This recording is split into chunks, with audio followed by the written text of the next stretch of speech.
Hello everybody, before the video starts I would like you all to subscribe and like the video. That's it, enjoy. The dinner. Barefoot. Of course I was running home barefoot.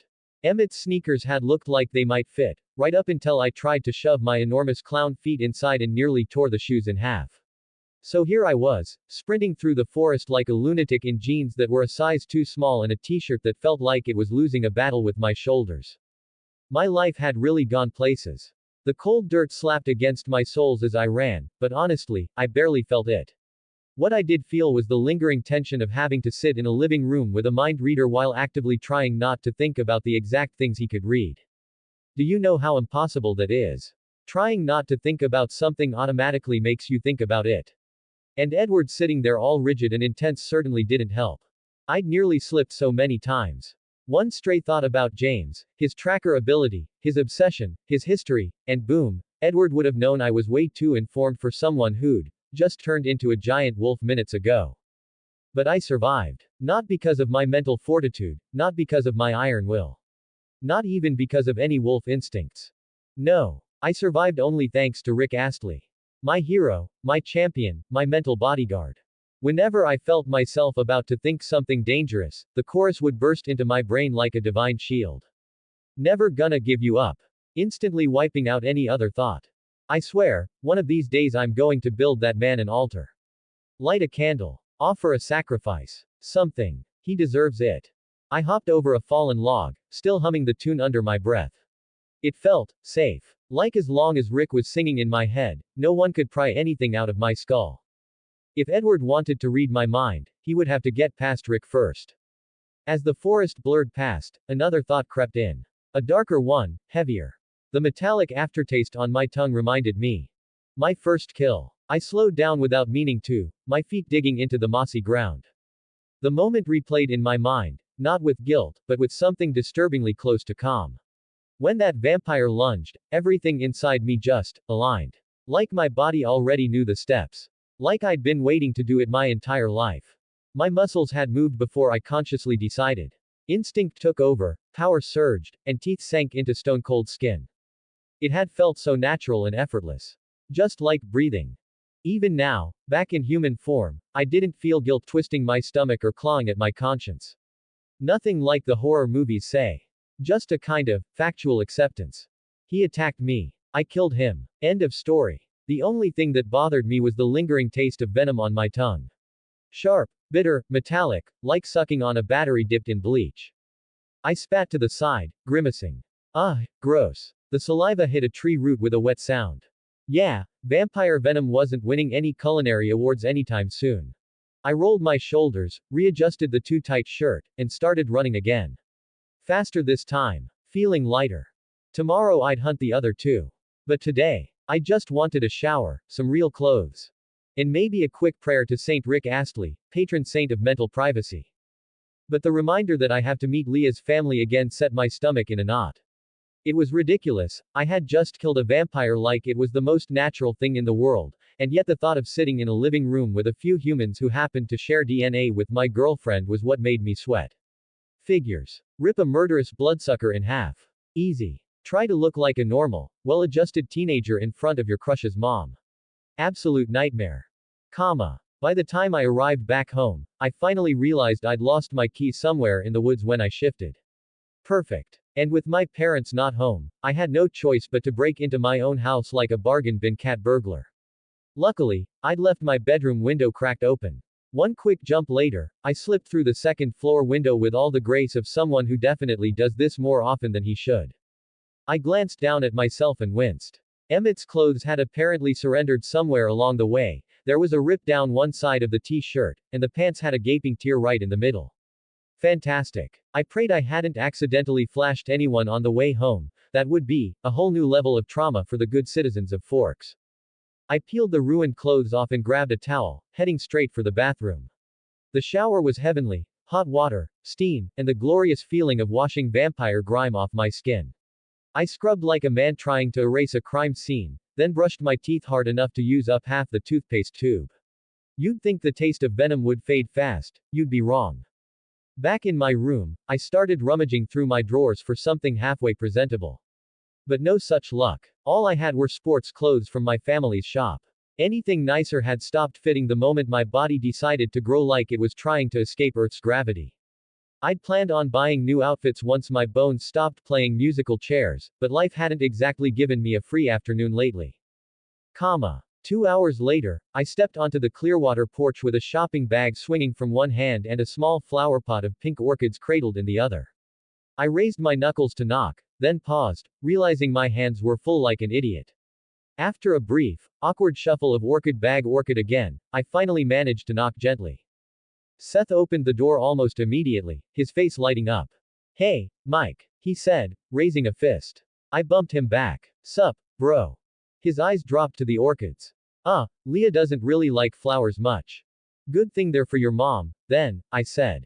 Seth blinked, then grinned. "Solid call. She'll love them." He leaned in a bit, eyes shining with hope.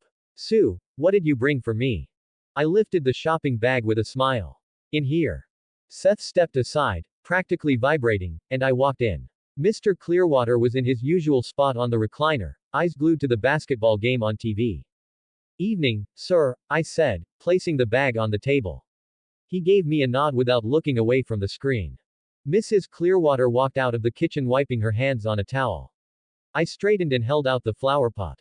"For you, ma'am." Her whole face brightened. "Oh, Mike, these are beautiful." Then she added warmly, "And please, just call me Sue."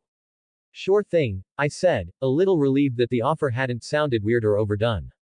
She glanced toward the stairs. "Leah will be down soon." Before I could respond, we heard the unmistakable rustle of plastic. Seth had already torn into the bag and triumphantly pulled out a pack of snacks. "Seth," Sue scolded. "It's fine," I said quickly. "I brought those for him anyway." Seth beamed, hugging the chips like a long-lost sibling. I pulled out a cold beer from the bag and offered it to Mr. Clearwater. He finally tore his gaze from the TV long enough to accept it with a grunt of approval. But when he saw I wasn't opening one for myself, he raised an eyebrow.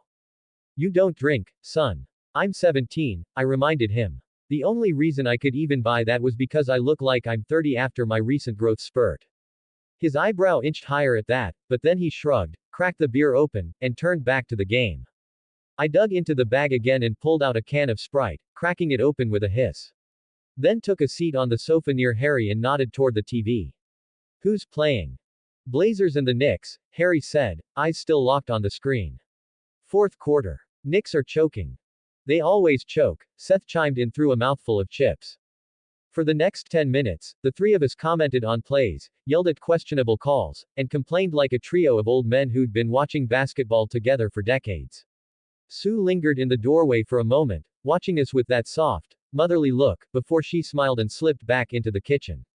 That's exactly how Leah found us when she finally came downstairs, her dad with a beer, Seth hoarding snacks, and me leaning forward on the edge of the couch with a Sprite in hand, all of us deeply invested in the game like I'd lived there my whole life. Leah Clearwater. I came down the stairs and found exactly what I expected. Dad, Seth, and Mike all yelling at the TV like the referee could somehow hear them through the screen. Some terrible call must have happened, because all three looked equally betrayed. Typical. I shrugged and went straight for the bag Mike brought, spotting the familiar green stripe of a Sprite can. Perfect. I cracked it open, took a sip, then walked over to the couch. Seth was sitting next to Mike on the couch, which simply wouldn't do. "Move," I said, already sliding him to the side. "Hey, those are my chips," Seth shouted as I reached right into his bag. "You snooze, you lose," I said through a mouthful of salty goodness. Mike turned just in time for me to lean over and kiss his cheek, still chewing my stolen snack. His lips twitched up into a smile, and Seth groaned dramatically beside me like he was being tortured. Whatever. I got my Sprite, my chips, and my seat. Balance restored. When the game finally ended, Mom emerged from the kitchen at the perfect moment, carrying a tray of lasagna big enough to feed a small army. The smell alone made my stomach growl. She asked Seth to help her set the table. He groaned like she'd just asked him to rebuild the house by hand, but he still dragged himself up and did it. Once the table was set, Mom called everyone over, and we dug in. After a few minutes she looked at Mike and said, "I heard this was your favorite. How is it?"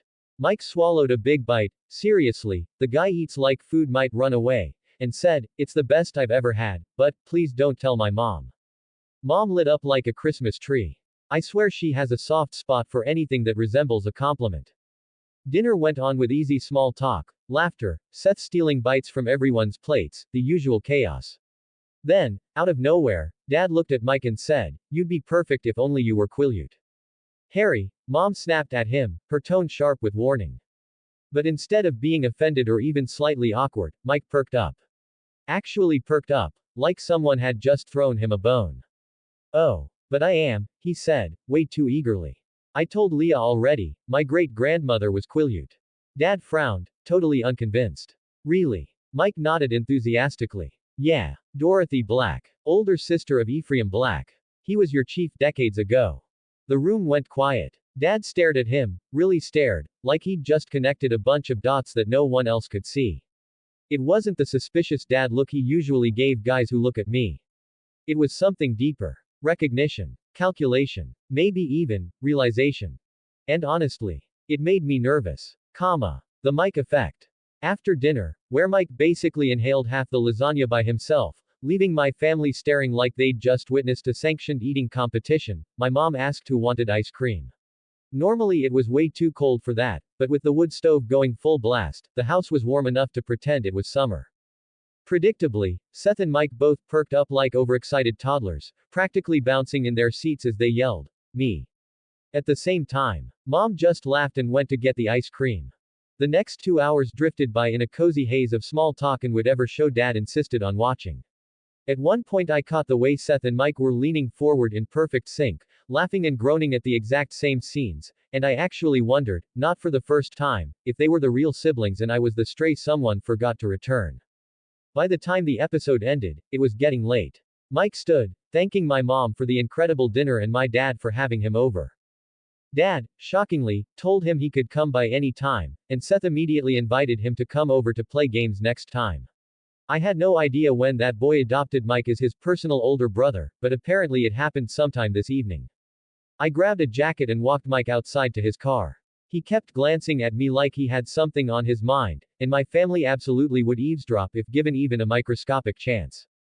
Once we were outside and the door closed behind us, I walked him to his car and crossed my arms. "All right. Spill it." Mike blinked at me, surprised. "How'd you know I had something to tell you?" "It's written all over your face," I said. "And on the way you kept fidgeting like you were hiding a body." He huffed a nervous laugh. "Okay. Do you remember the Quileute legends?" I raised an eyebrow. "I grew up here. Of course I remember them." "Why?" "You're not gonna believe this," he said, rubbing the back of his neck. "Something crazy happened today." Then he launched into it, how he'd been on his usual run through the woods, how a red-eyed man had suddenly appeared, how the guy called him a meal before moving so fast Mike barely registered it. How he hit the man back on instinct and sent him flying into a tree. How the vampire then caught him. And how, apparently, the Quileute legends about being descended from wolves were a lot more real than we thought, because the next moment Mike's body had exploded out of his clothes and he'd turned into a giant wolf and ripped the vampire to pieces. I just stared at him, my breath catching in my chest. I opened my mouth, closed it, then finally managed, "Were you hurt?" Mike just stared at me. Blank. Like I'd asked him to recite the periodic table. "Hurt? No, actually. I wasn't." He blinked hard, almost dazed. "Wait, you believe me?" The way he said it, soft, disbelieving, and hopeful all at once, it squeezed something in my chest I wasn't prepared to deal with. "Yeah, Mike. I believe you." I shrugged like it was obvious. "I trust you. And you suck at lying." His eyebrows shot up. "Wow. Thanks. I mean it," I said, nudging his arm. "Every time you make up some dumb story, you trip over your own plot holes. This wasn't like that. You had details. Too many details for it to be one of your usual, Mike specials." He let out a breath, half laugh, half relief, his shoulders sagging like he'd been bracing for me to call him crazy. "Leah," he said quietly, "I've been losing my mind all day thinking no one would believe me." "Well," I said, stepping a little closer, "looks like you're stuck with someone who does." I crossed my arms and gave him a look. "You know you're gonna have to show me sometime." Mike blinked at me, confused. "Show you what?" I stared at him. He stared back. Then, slowly, very slowly, the wrong realization seemed to hit him as he went red all the way to the tips of his ears like I'd asked him to strip. "Your wolf form, you dork." I clarified before he blurted out something stupid. His whole face lit up at once. Oh, yeah, of course. I could do that. Maybe you can ride me as well, that would be cool. I choked on absolutely nothing. Ride him. Great. Fantastic. My brain just short-circuited. He definitely didn't mean it that way. Mike was too innocent and too unapologetically Mike to realize what he'd said, but still, I had to clench my hands to stop myself from smacking the fluster out of him. Then I saw it, the nerves creeping back into his expression, like there was still something weighing down on him. What else? I asked. Because you've got that. I swallowed a live squirrel, face again. Mike stared at me like I'd just read his entire soul. Whoa, not even Edward can read me that well, he muttered. Edward who? Cullen, Mike said, glancing around as if my porch suddenly had surveillance. He, can read minds. But please don't tell anyone. I shouldn't even be saying this, it's not my secret to tell. But I trust you, Leah. I don't want to keep things from you. Something in my chest did a full Olympic level flip. I had to force myself to breathe again, slow and steady. Okay, I said softly. So what else did you want to tell me? Now he looked really nervous. He rubbed the back of his neck, gaze darting away, then back to me. So, after a wolf transforms, there's something we can do. Something called imprinting. My stomach dropped. It's like baby ducks, he rushed out. Like you see someone and your whole body is like, protect them or die trying, but it's not romantic, I swear. I imprinted on my friend Bella, but it's not like, he flailed helplessly. It's not like that. It's just, if she needs me, I kinda have to be there, or it feels weird. But I'm not, it isn't. His sincerity hit me like a punch. For a moment, my heart clenched so hard it hurt. But there was honesty in his eyes, raw, unfiltered, pure Mike honesty, and I felt myself breathe again. I tilted my head, studying him, then asked with a teasing edge and a very real seriousness under it, if Bella and I were drowning at the same time, who would you save first? He looked firmly down at me with those beautiful blue eyes of his. And didn't hesitate. He didn't even blink. You, he said. Every single time. No doubt. My heart nearly rocketed out of my chest at those words. I had to glance at the ground for a second just to get my face under control, but the smile still broke through, wide and unstoppable. But wouldn't it hurt you if Bella died? I managed to ask. Mike's answer was soft but solid. It would hurt me 100 times worse if I let anything happen to you. And that was it. I didn't even think. I surged forward, wrapping my arms around his shoulders and jumping up, my legs hooking around his waist as he caught me instinctively, always catching me. I kissed him hard. Desperate and joyful. All teeth and breathlessness and relief and something deep and warm blooming in my chest. He kissed me back like he'd been waiting for this for years. By the time we finally broke apart, both of us were gasping, foreheads pressed together, the whole world spinning beautifully out of control. That night, after Mike finally drove off, I barely made it to my room before the stupid grin on my face exploded into something feral. I threw myself onto my bed face first, then immediately flipped over and started rolling around like an idiot, hugging my pillow so tight it probably feared for its life. My chest wouldn't stop fluttering. The butterflies in my stomach weren't even butterflies anymore, they'd evolved into full-ground, tax-paying birds throwing a rave. I kept replaying everything. His words, his eyes. The way he held me like it was the most natural thing in the entire universe. The way he kissed me back like he needed it just as much as I did. I tried, really tried, to remember the last time I'd felt anything even close to this. Not even my first kiss with Sam. Actually, Sam who? My mind blinked. Then a moment later, entirely uninvited, it supplied, the cunt that traded you in for your cousin. Oh, right. That's Sam, I mumbled into my pillow. Yeah, fuck him. And with that realization hitting like a truck, it suddenly felt like something heavy and rotten that I'd been carrying for months just evaporated. Gone. PFF'd. Like dust in the wind. I was over him. Fully, and completely over. There wasn't even bitterness left, just the vague annoyance you feel remembering an ex who turned into a mosquito buzzing somewhere near your ear. But Mike, God. I squeezed my pillow harder, grinning like a lunatic. I couldn't stop thinking about him. His stupid jokes, his warm hands. Or that look he gave me, like choosing me wasn't even a question. My heart fluttered again, uncontrollable and wild. And for the first time in what felt like forever, I fell asleep smiling. I don't know if this chapter came out fine or not, like any regular male human, I don't understand the female mind at all. Thankfully, as a certified tomboy, Leah can sometimes be even manlier than Mike, so it's not that difficult to write her. I just hope it came out well. Ah, by the way, I'm going to put pictures of Mike and Leah here in this paragraph's comments, so check them out if you're interested. 52 comments, 0 vote. James. Monday, March 14, 2005. Mike. Breakfast felt too normal. I sat at the table watching Mom hum while she plated eggs and Dad flipped through the newspaper like it was still the late Stone Age. Their whole morning routine looked so peaceful, so perfectly human, that the debate I'd been having with myself since last night started punching holes in my skull again. Should I tell them? Should I tell them that there's an entire supernatural side to the world they know nothing about? That their son has seen vampires, nearly been killed by one, and is now neck deep in things no normal person should ever have to deal with. I looked at Mom while she lectured me about paying attention in class, as if homework was my biggest enemy right now, and I knew the answer. I couldn't tell them. Not yet. Maybe not ever. Normal humans weren't supposed to know. Knowing painted a target on your back. And they were happy. Safe. Blissfully unaware. I wasn't going to drag them into danger just because I couldn't handle secrets.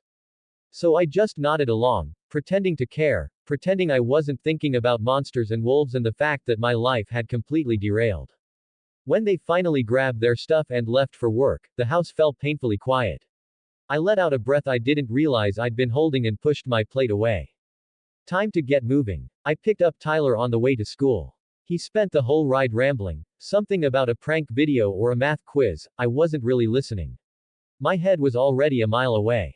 When we pulled into the parking lot and he unbuckled, I stopped him. Hey, go on without me. I've got something important to take care of. Tyler blinked at me. What? Why? You need help. I shook my head and tried to look normal. Don't worry, it's nothing big. Thanks, though. He stared like I'd grown a second head, but he nodded and hopped out of the car. I waited until he was far enough down the walkway before turning the engine back on. Then I steered the car away from the school. Because I had somewhere else to be. The Cullens were probably already waiting for me. I pulled into the Cullens' long driveway and killed the engine. Before I even opened the door, Edward was already standing on the porch like he'd teleported. Seems like someone was feeling impatient. Hello, Mike, he said. And, thank you for doing this. I shrugged. No biggie. Then, so, got anything on the hunter? He stepped aside and motioned me in. Come inside. Alice was the first to speak. She looked tense, which said a lot coming from someone who didn't even breathe. He's been sniffing around Bella's house, she said. But he won't get close, not with Emmett and Jasper watching it. I saw a vision of him checking the school registers last night. He's still nearby, but he's very good at hiding. She grimaced, frustration flickering behind her usually playful eyes. And since he hasn't decided what he's doing next, she added, I can't see what will happen next. Remembering I'm not supposed to know this, I blinked. Wait, so you can what? See the future or something? Alice brightened a little. Yes. But it's constantly changing. Every choice shifts it. That's still cool, I admitted. Then I turned to Edward. Where's Bella? At home, he said. Emmett and Jasper are with her. Rosalie and Esme are watching Charlie, just in case James tries using him as bait. He sighed. And Carlisle's at the hospital, emergency case. All right, I said, feeling the nerves kick up a little. Let's get on with the hunt. We headed back outside. I grabbed my school bag from the backseat and ducked behind one of the yard's massive trees. Clothes off, stuffed in the bag. Then I fished out 2 big elastic bands and secured a pair of shorts around my left leg. Learned my lesson the first time. No more accidental nudity if I shifted back midwoods. Once everything was tied down and the bag zipped tight, I closed my eyes. Okay. Wolf time. It took a moment, and then I felt it. That strange presence inside me. So I tugged hard and white fur exploded out of me in a rush, the transformation ripping through in an instant. My senses flared, smells sharpened, sounds stretched, the entire forest waking up around me like someone had turned the world into high definition. I breathed through it, adjusting to the sensory overload. Then I picked up the bag gently in my jaws and patted over to Edward, projecting the thought clearly, keep it safe. Please. He nodded, doing his best to ignore whatever embarrassing song happened to be playing in my head at that exact moment. Be careful, he said quietly. Don't worry, man. I got this. I trotted off into the trees, nose to the ground, letting the scents wash over me one by one. I searched for something cold, unfamiliar, predatory, the smell of a hunter. And then, I ran. It only took about 5 minutes before something sharp and wrong hit my nose, a cold, metallic scent that didn't belong to any Cullen. Got you. I slowed, nose to the ground, following the trail through the trees until it led me behind the school. But the moment I inhaled deeper, my excitement fizzled. It felt hours old. How did I know? Well, I don't know exactly, it just felt like it, like my instincts were telling me. It was probably from when James had crept around last night to check the school registers. I snorted, annoyed, and forced myself to focus again. That's when I noticed it was two different scents, not one. And at some point the two trails split. Great. Not exactly helpful when I had no clue which scent belonged to which psychopath. So I picked one at random and followed it, pushing deeper into the forest until the ground dipped toward the river, the invisible line between Cullen territory and the Quileute res. The trail went straight to the water and ended. I sniffed the air, snorted again, and dipped my muzzle toward the surface. Nothing. Whoever it was must have jumped in to throw off pursuit. But from what I knew about Victoria and her insane survival instincts. Yeah, this was definitely her. Which meant the other trail, now the only one left, had to be James. I exhaled once, steadying myself, then turned around and padded back, picking up the second scent. This one was stronger, sharper, predatory in a way that made my wolf bristle. Okay. Round 2. I lowered my head, locked on, and started tracking again, this time knowing exactly who I was hunting. And knowing I was getting closer by the second. The farther I tracked, the stronger the scent got, so sharp I could practically taste it. My heart clenched when I realized where it was leading. No. No. No. No. I broke into a sprint. Branches whipped past me, dirt kicked up under my paws, and the moment the trees thinned out, I skidded to a stop, breath snarling out of me.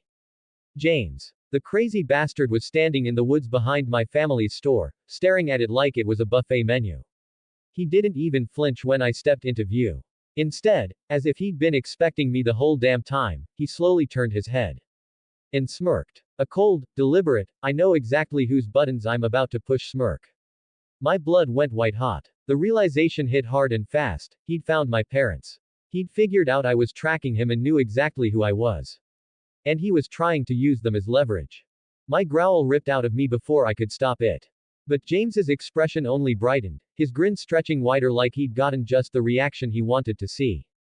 Then, without warning, he bolted straight toward the store. The idiot really thought he could outrun me. Regular Quileute wolves were already a little faster than vampires in a straight line. And me. My wolf form was twice their size and built like a damn freight train. James didn't make it 5 steps into the parking lot before I slammed into him like he weighed nothing, claws digging into the dirt as I dragged him backward, deeper into the trees where no one could see. He screeched, high, sharp, and feral. Some guy on the street glanced toward the woods when he heard it, frowning. He hesitated, squinting into the darkness. But by then we were already gone. He shook his head, muttered something about imagining things, and kept walking. Meanwhile, in the shadows of the forest, I had James pinned. And I wasn't about to play nice. James opened his mouth, probably to say something smug, something theatrical, maybe something designed to piss me off. But I didn't give him the chance. I lunged forward, jaws widening, and clamped down hard. The sound wasn't like piercing flesh or crushing bone. Instead, it was more like biting through diamonds. His arms and lower body hit the ground with a heavy thud, while his torso and head were still lodged between my teeth. I jerked back, disgust roiling through me, and spat him out. God, the taste. I don't think I'll ever get used to the taste of vampires, so freaking disgusting. Now half covered in wolf saliva, James stared up at me with a twisted mix of fear and hatred. But even armless and legless, he still managed to look arrogant. You think this changes anything?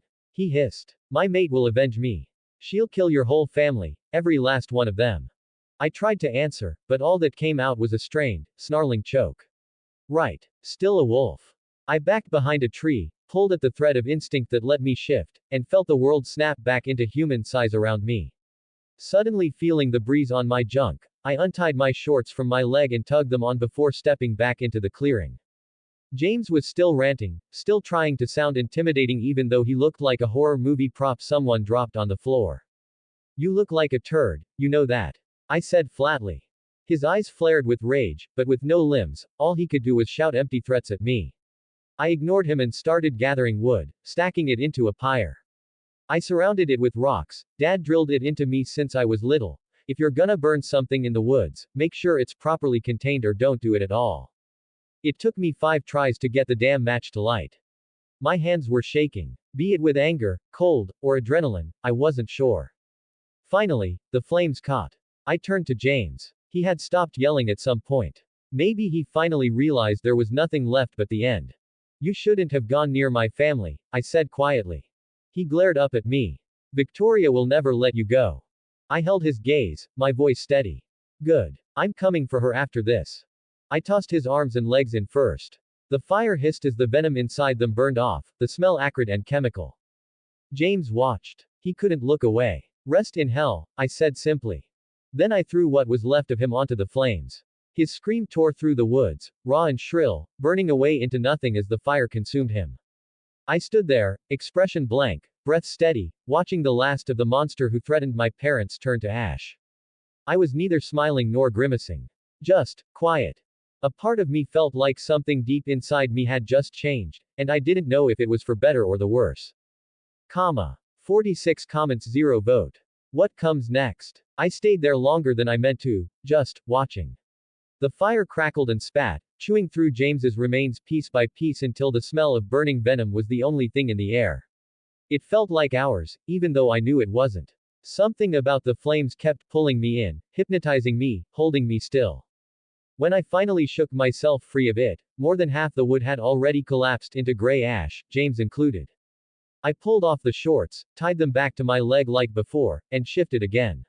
White fur rippled over my skin, the forest sharpening back into high definition. I padded to the edge of the dying fire, turned my back, and kicked dirt over the embers until the hissing slowed. Then, just to be absolutely sure, I lifted a leg and peed on it. Safety first. I gave the mess one last approving nod, an enormous wolf head nod, which probably would have looked ridiculous to anyone watching, and trotted off into the trees. I swept through the forests around Forks for nearly an hour, nose low, circling, cutting across old trails and fresh ones. But found nothing. Victoria's scent vanished near the river, like she'd evaporated into thin air. Smart. She must have realized sticking around after James went silent would mean certain death. A low growl vibrated in my chest, filled with frustration, disappointment, and a lingering adrenaline buzz I couldn't quite shake.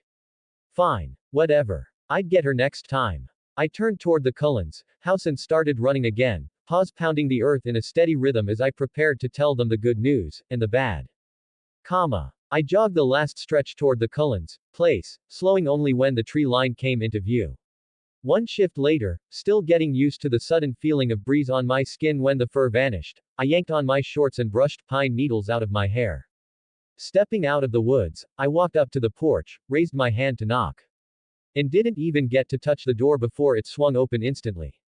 Edward stood there, filling the doorway like he'd been glued to it for the last 10 minutes. Relief flickered across his face first, sharp and obvious.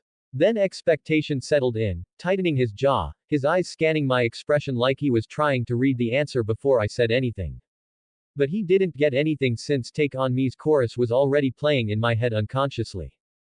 The rest of the Cullens were behind him, Carlisle, Jasper, Emmett, Alice, clustered around the living room like a silent firing squad.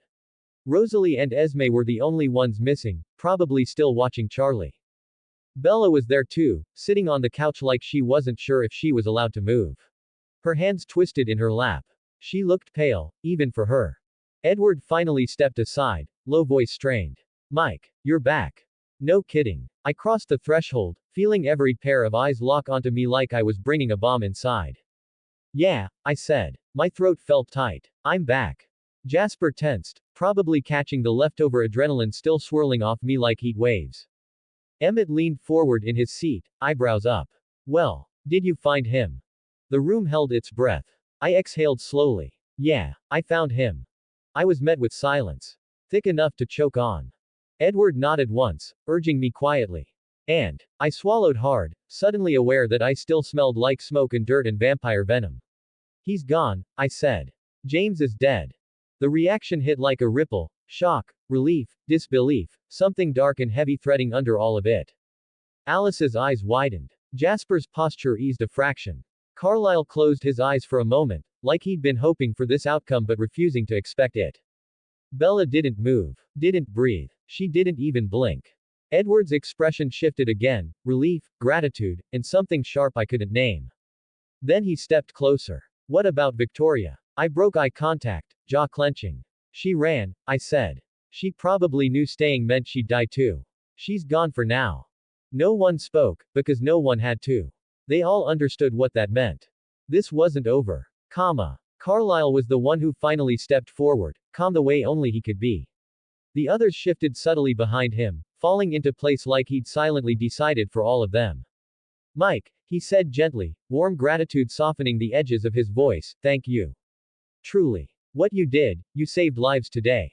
I looked down for a second, unsure what to do with the knot forming in my chest. Killing someone, even someone like James, was still sitting strange and heavy inside me. It wasn't guilt or anything like that, it just felt weird how normal it all felt. But Carlyle wasn't finished. We'll take it from here, he said with that quiet authority that made even Emmett straighten. If you stay uninvolved in what comes next, Alice can use her ability again. Victoria's plans, or the absence of them, will become visible to us. Alice nodded, expression tight with frustrated acceptance. It's true. As long as Mike isn't part of the equation anymore, the future stops glitching. Edward shot her a sharp look, but she ignored him. Carlyle continued, the safest course, for Bella, for your family, and for all of us, is for you not to be directly connected to the next phase of this. I felt a cold ripple slide through me. The next phase. As if Victoria was a natural disaster they were preparing for, not a murderous redhead with a grudge. My hands balled into fists, not out of anger, but out of instinct. I didn't like the idea of stepping back. Not after everything I'd done today. Not after what almost happened at my parents' store. But Carlyle's gaze was steady. Firm, without a hint of condescension. You've done enough, Mike, he said softly. More than enough. And for the first time since the fight, I realized how exhausted I actually was, not physically, but mentally. But even with all the mental exhaustion I still tried to push back. I can still find her, I said, heat rising in my voice. If she's running, that's even better for me. I can track her faster than any of you can. Alice suddenly stiffened and cut me off, her voice sharp enough to slice through the room. No, you can't. Everyone turned to her. Even Edward's expression tightened. Alice stepped closer, eyes distant in that uncanny way she got when she was watching futures flicker. She's moving through crowds, she said. Cities. Busy areas. She keeps weaving around people, avoiding cameras, avoiding open spaces, but she's sticking close to civilization. I frowned. Why? That's the opposite of hiding. It makes her harder to follow, Alice said. She's intentionally staying where a giant wolf would be, impossible to miss. That one shut me up hard. My shoulders slumped a fraction. She wasn't wrong. A massive white wolf trotting through a strip mall or a bus station would be about as subtle as a marching band. Alice continued, voice softer now. She hasn't decided where she's going yet. She's just leaving. Getting as far from Forks as she can. As fast as she can. Every choice she makes steers her in a different direction, so the moment I try to lock onto an outcome. She snapped her fingers. It blinks out. Changes. And the more you're involved, Edward murmured, glancing at me, the harder it gets. You being part of her possibilities scrambles everything. I gritted my teeth. So she was terrified enough of me to bolt into crowds, but not stupid enough to run in a straight line. Great. Jasper watched me from the side, his expression unreadable but his aura pushing a quiet calm at me, like he was afraid I'd storm out and go howl at traffic. Part of me wanted to, but another part knew Alice was right. Still didn't mean I had to like it. I exhaled slowly, trying to swallow the frustration grinding at my ribs. Fine, I said at last. I'll back off. But the moment she makes any move, at all, someone tells me. She's not just after Bella. She knows about my family now. I'm not leaving them undefended. Carlyle nodded, calm and steady as ever. Of course. We'll keep you informed. That was as much reassurance as I was going to get. I turned toward the door.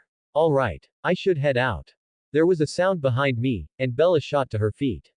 Wait. Could you take me home? If that's okay. She wasn't looking at me. At all. Her gaze ping-ponged between the floor, the window, the ceiling, anywhere except the half-naked guy standing in her boyfriend's living room. Her cheeks were pink. Right. I was still in my shorts. Only shorts. Oh. Yeah. Just, let me borrow the bathroom. Emmett guided me down the hall, doing his best not to laugh at how awkward I looked. A minute later I was tugging on my clothes, grateful for fabric and dignity, and then Bella and I stepped outside. I heard Edward's whisper behind her, low and velvet smooth, "I'll be waiting in your room." She nodded, and we left. The hum of the engine filled the silence for a long stretch of road. Bella stared out the window, I kept my eyes ahead. Halfway home, she finally spoke. "Thank you," she whispered. "But you didn't have to get involved. This is all because of me. I put you in danger.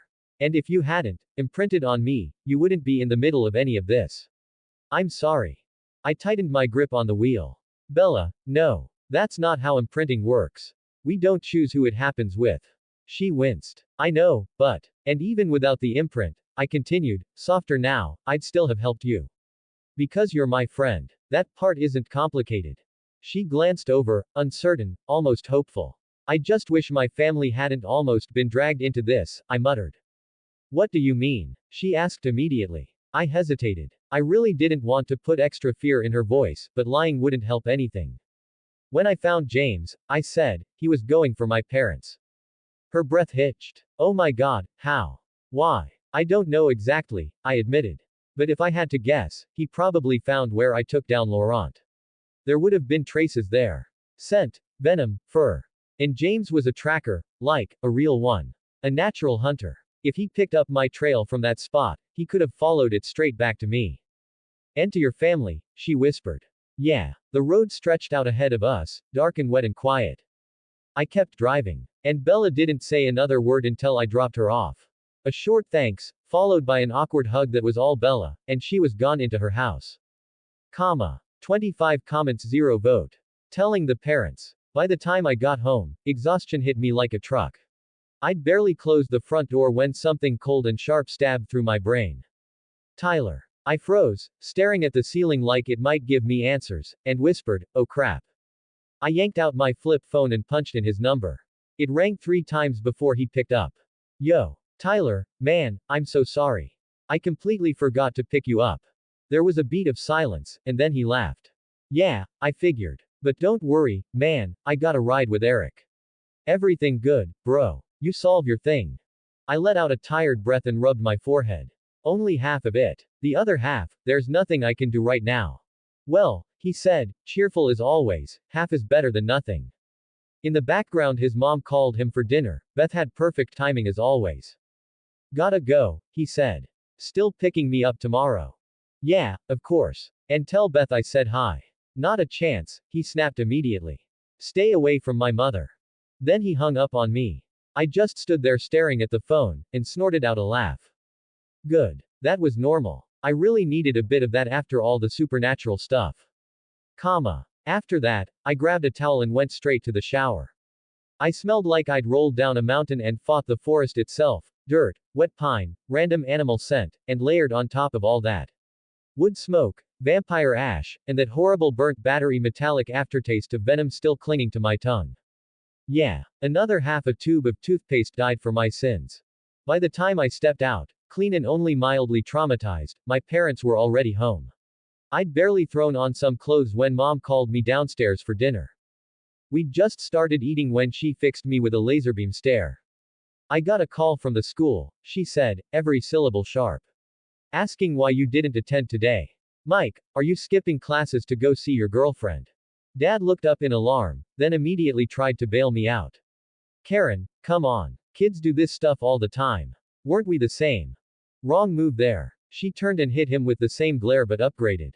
"Brad, shut up. Don't you see I'm trying to discipline our son?" He raised his hands in surrender and mimed zipping his mouth shut. I snorted at the sight of my dad being domestically obliterated. Unfortunately, that caused Mom's glare to snap back to me like a heat-seeking missile.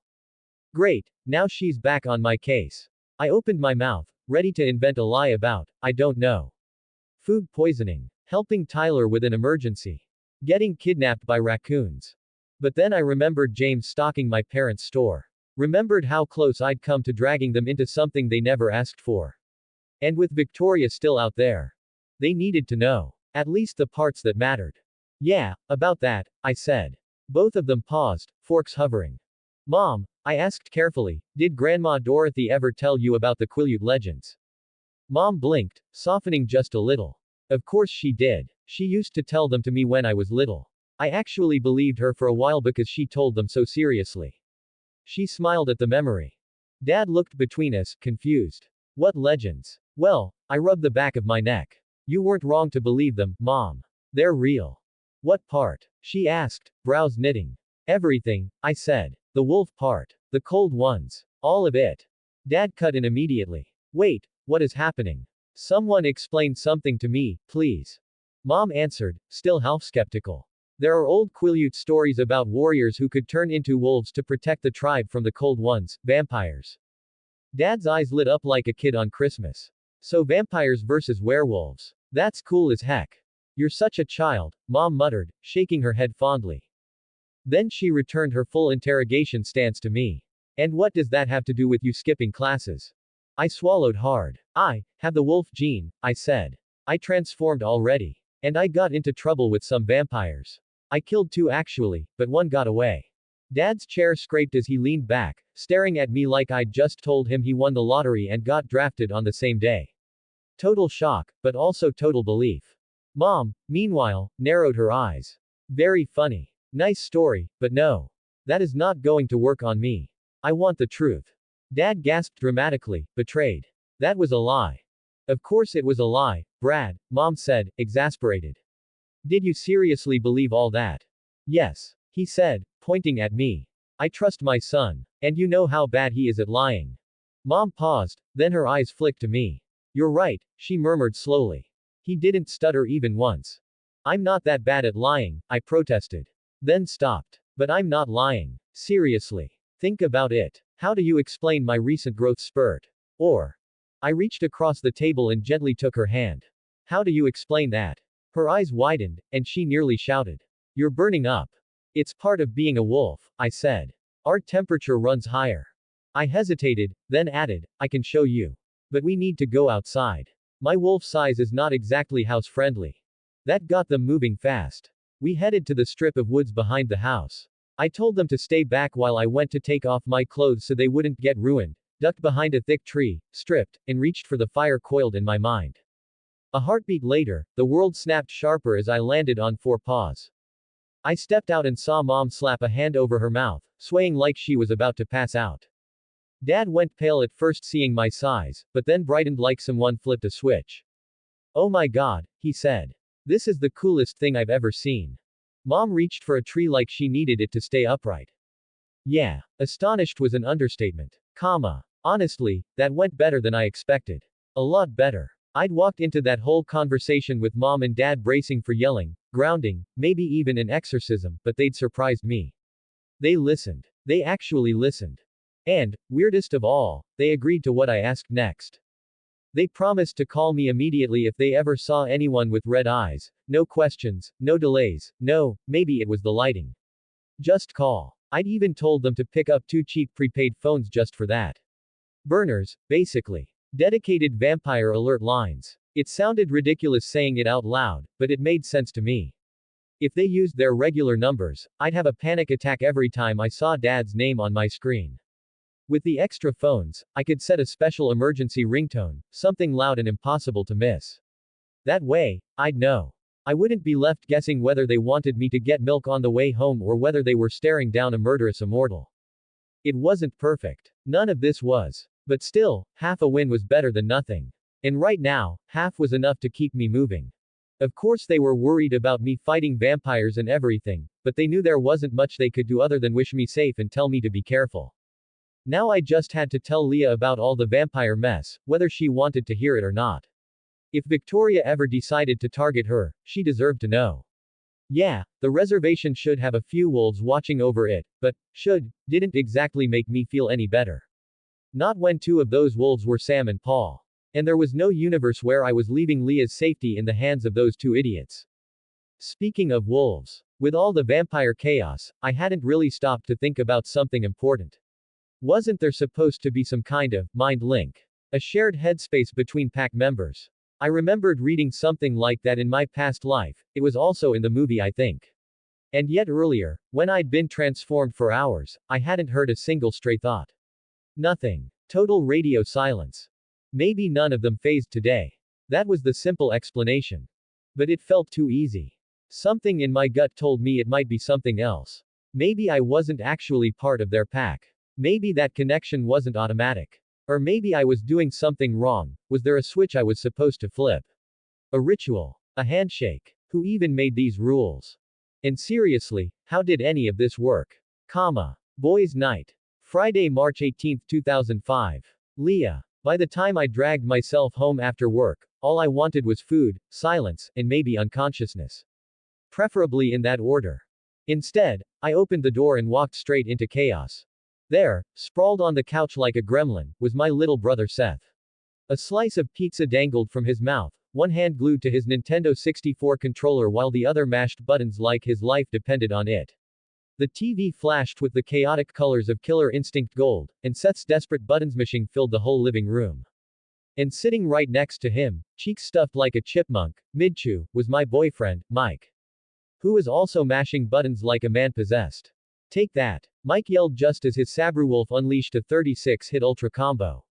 The word perfect exploded across the screen like he'd just won an Olympic event.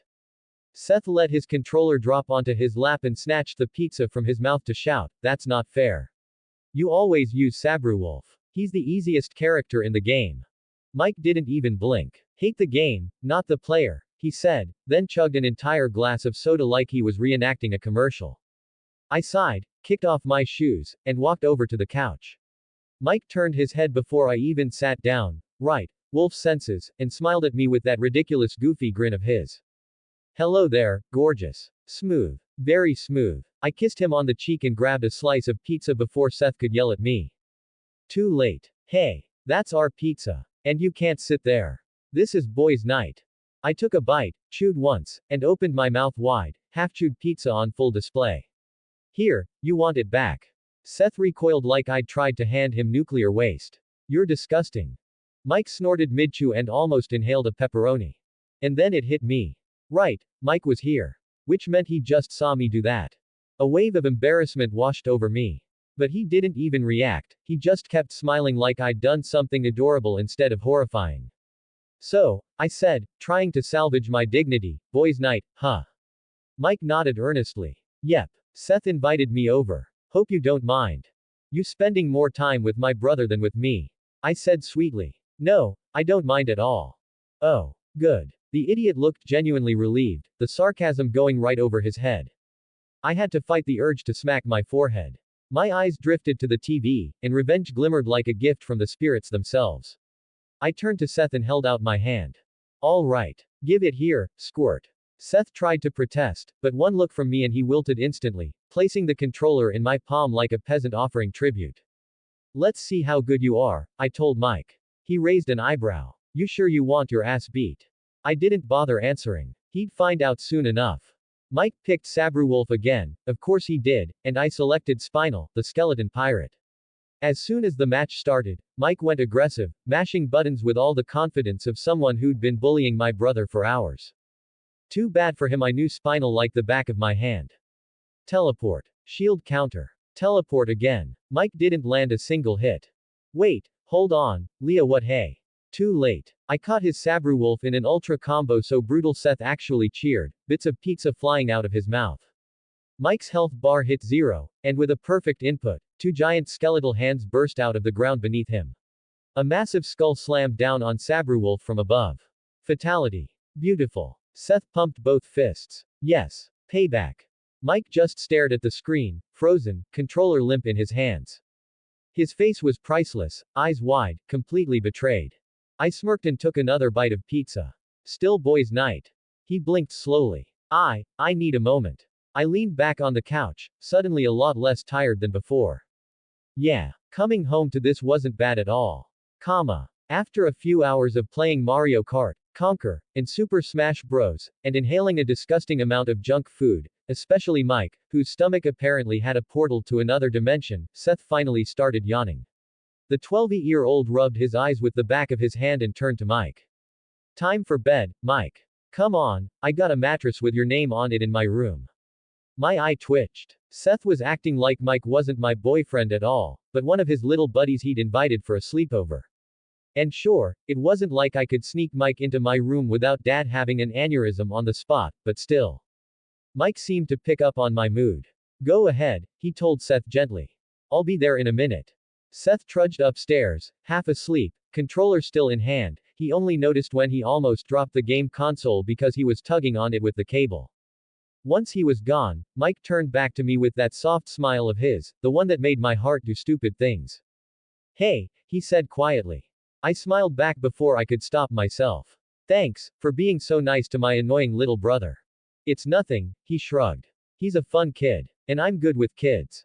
I snorted. Because you are a kid as well. Mike didn't get offended, he just blinked in mild concern. Is that a bad thing? I can try to act more mature if you want. I rolled my eyes fondly. No, it's fine. I love you just like this. And then, right then, my brain caught up to my mouth. Love. Did I seriously just say that? Out loud. Like a complete idiot with zero self-preservation instincts. But the more the word echoed in my head, the more it didn't feel wrong. It fit him. It fit us. That's probably why it slipped out so easily. Mike, meanwhile, was looking at me like he had just ascended into some higher plane of existence. A full and goofy grin. I could practically read the thought stamped across his forehead. She said she loves me. We stayed quiet for a second, both of us very aware of the moment. Mike cleared his throat, then gently took my hands in his. You really love me? He asked, lifting his eyes to mine, careful and hopeful all at once.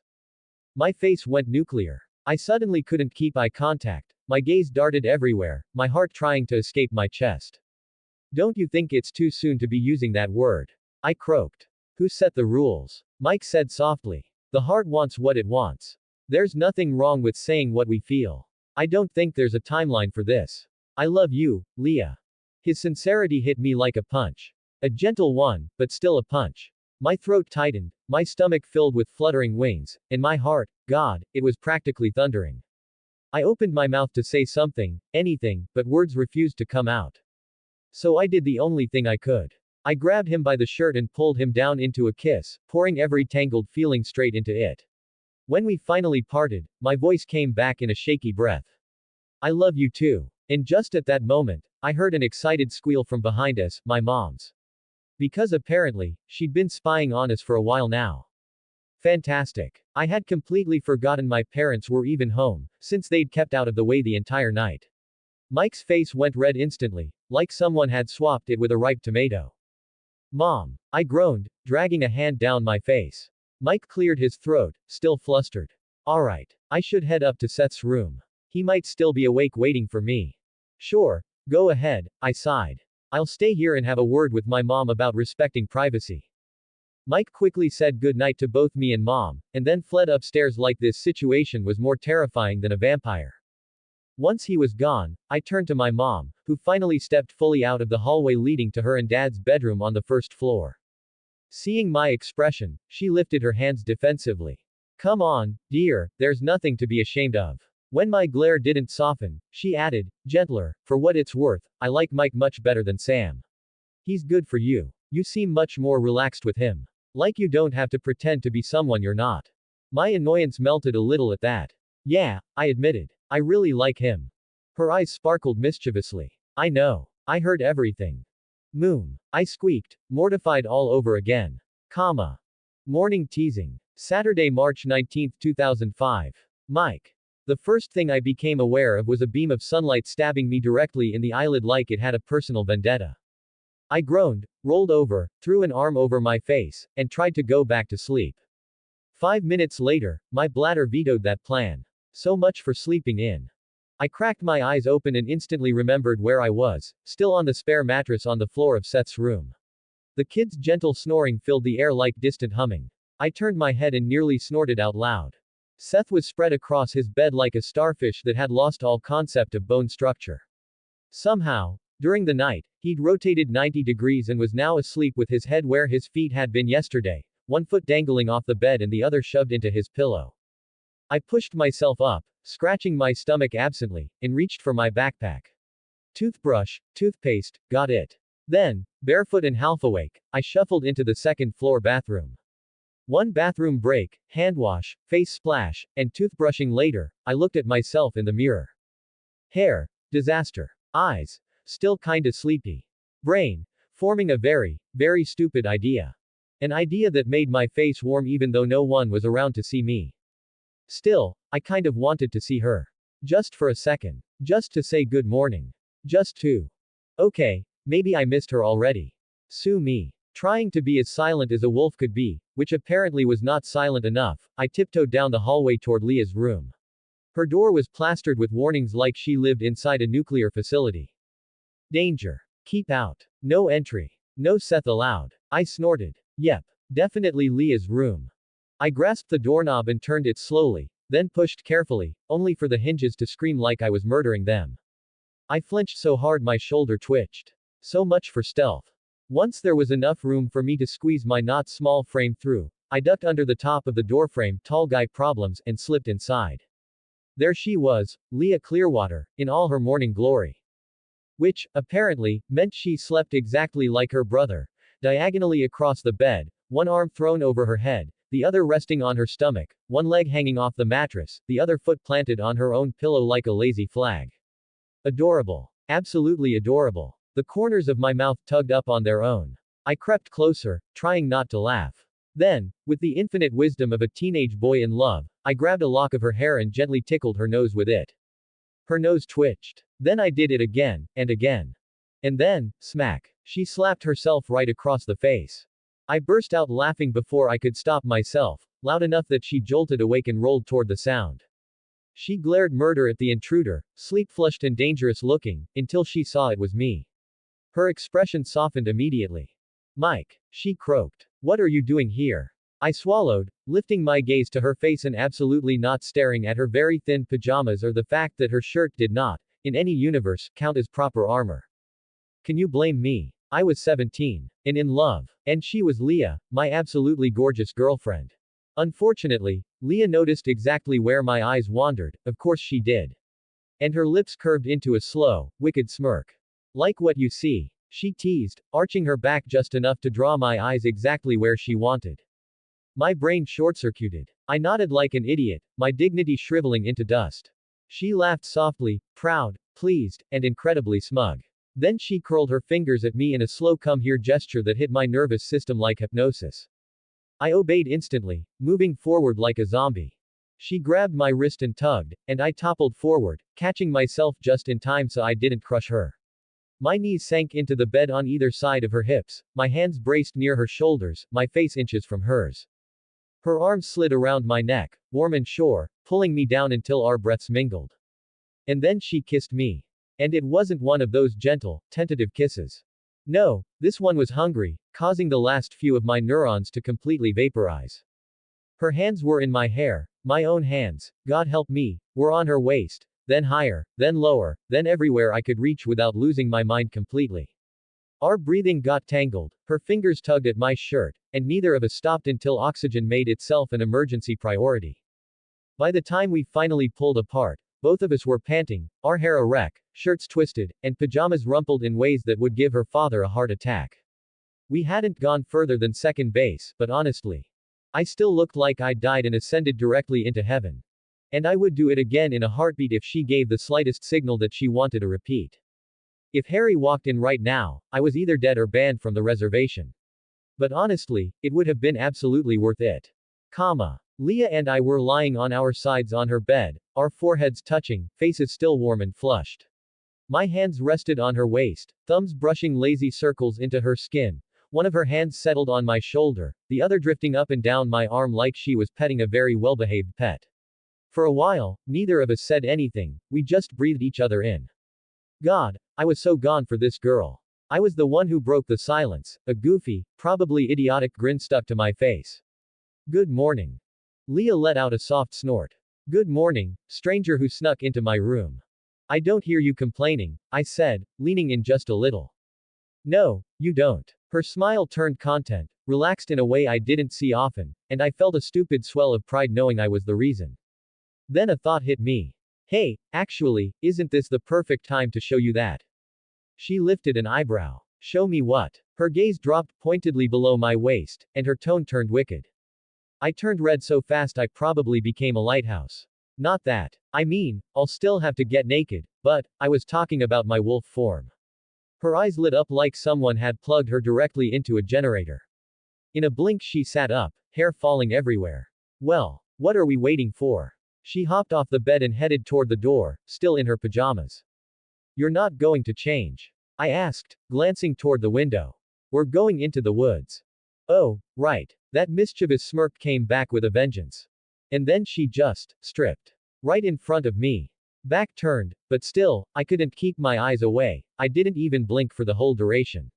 Smooth, tan skin, panty-clad, perfectly rounded butt. My brain short-circuited. By the time she pulled on fresh clothes, I was fighting a losing battle with the tent in my basketball shorts. She definitely noticed. Her eyes flicked down, her teeth caught her lower lip, and the appreciative look on her face did absolutely nothing to calm me down. Lucky for me, I'd slept in actual clothes, so I was ready to go. But we had to wait 5 minutes for my tent to calm down before heading downstairs, where Sue and Harry were already having breakfast. They greeted us casually, like two teenagers wandering in. Looking rumpled and suspiciously cheerful was the most normal thing in the world. Leah moved toward the stove to make eggs and toast for both of us. Her mom arched an eyebrow, one of those, I'll save this for future teasing ammunition, eyebrows, but didn't comment. Harry, however, had no such restraint. So you'll make breakfast for him, but not for your dear old dad. Leah didn't even look back. And with that attitude, don't expect the day to come anytime soon. Sue chuckled at Harry's wounded gasp. I just hid my smile behind my cup of orange juice. After we finished, we told her parents we'd be out for a while. Take care, Sue said. Be back before lunch, Harry added, still pretending to be betrayed. We stepped out of the house together, my heart thudding with a mix of excitement and nerves. Now I just had to hope she'd actually like my wolf form. Big bad wolf. The moment we crossed the tree line, Leah stopped walking and turned toward me with this fire in her eyes look that made my pulse jump to critical levels. I raised an eyebrow, pretending to be confused even though I absolutely knew what she wanted. What? I asked. Just how eager are you to see me naked? I was expecting teasing. I was expecting sarcasm. I was not expecting her to answer without hesitation, very much. Now off with those clothes. I blinked in surprise. My brain did a full reboot while she just stood there, arms crossed, looking like a very bossy, very beautiful general issuing orders. Yeah, just, let me go behind a tree. Nope. She stepped closer, smirking. Come on, what are you ashamed of? What am I? Leah, Jesus. I dragged a hand down my face, then took a deep steadying breath. You're right. I have nothing to be ashamed of. Then I pointed at her. Now would you please turn around? But she didn't. Not even a twitch. Just one eyebrow raised. A silent dare. I deflated. Well, I tried. I turned my back to her and pulled off my t-shirt, and right on cue, she complained. Oh come on, seriously. You turn around. I looked back over my shoulder.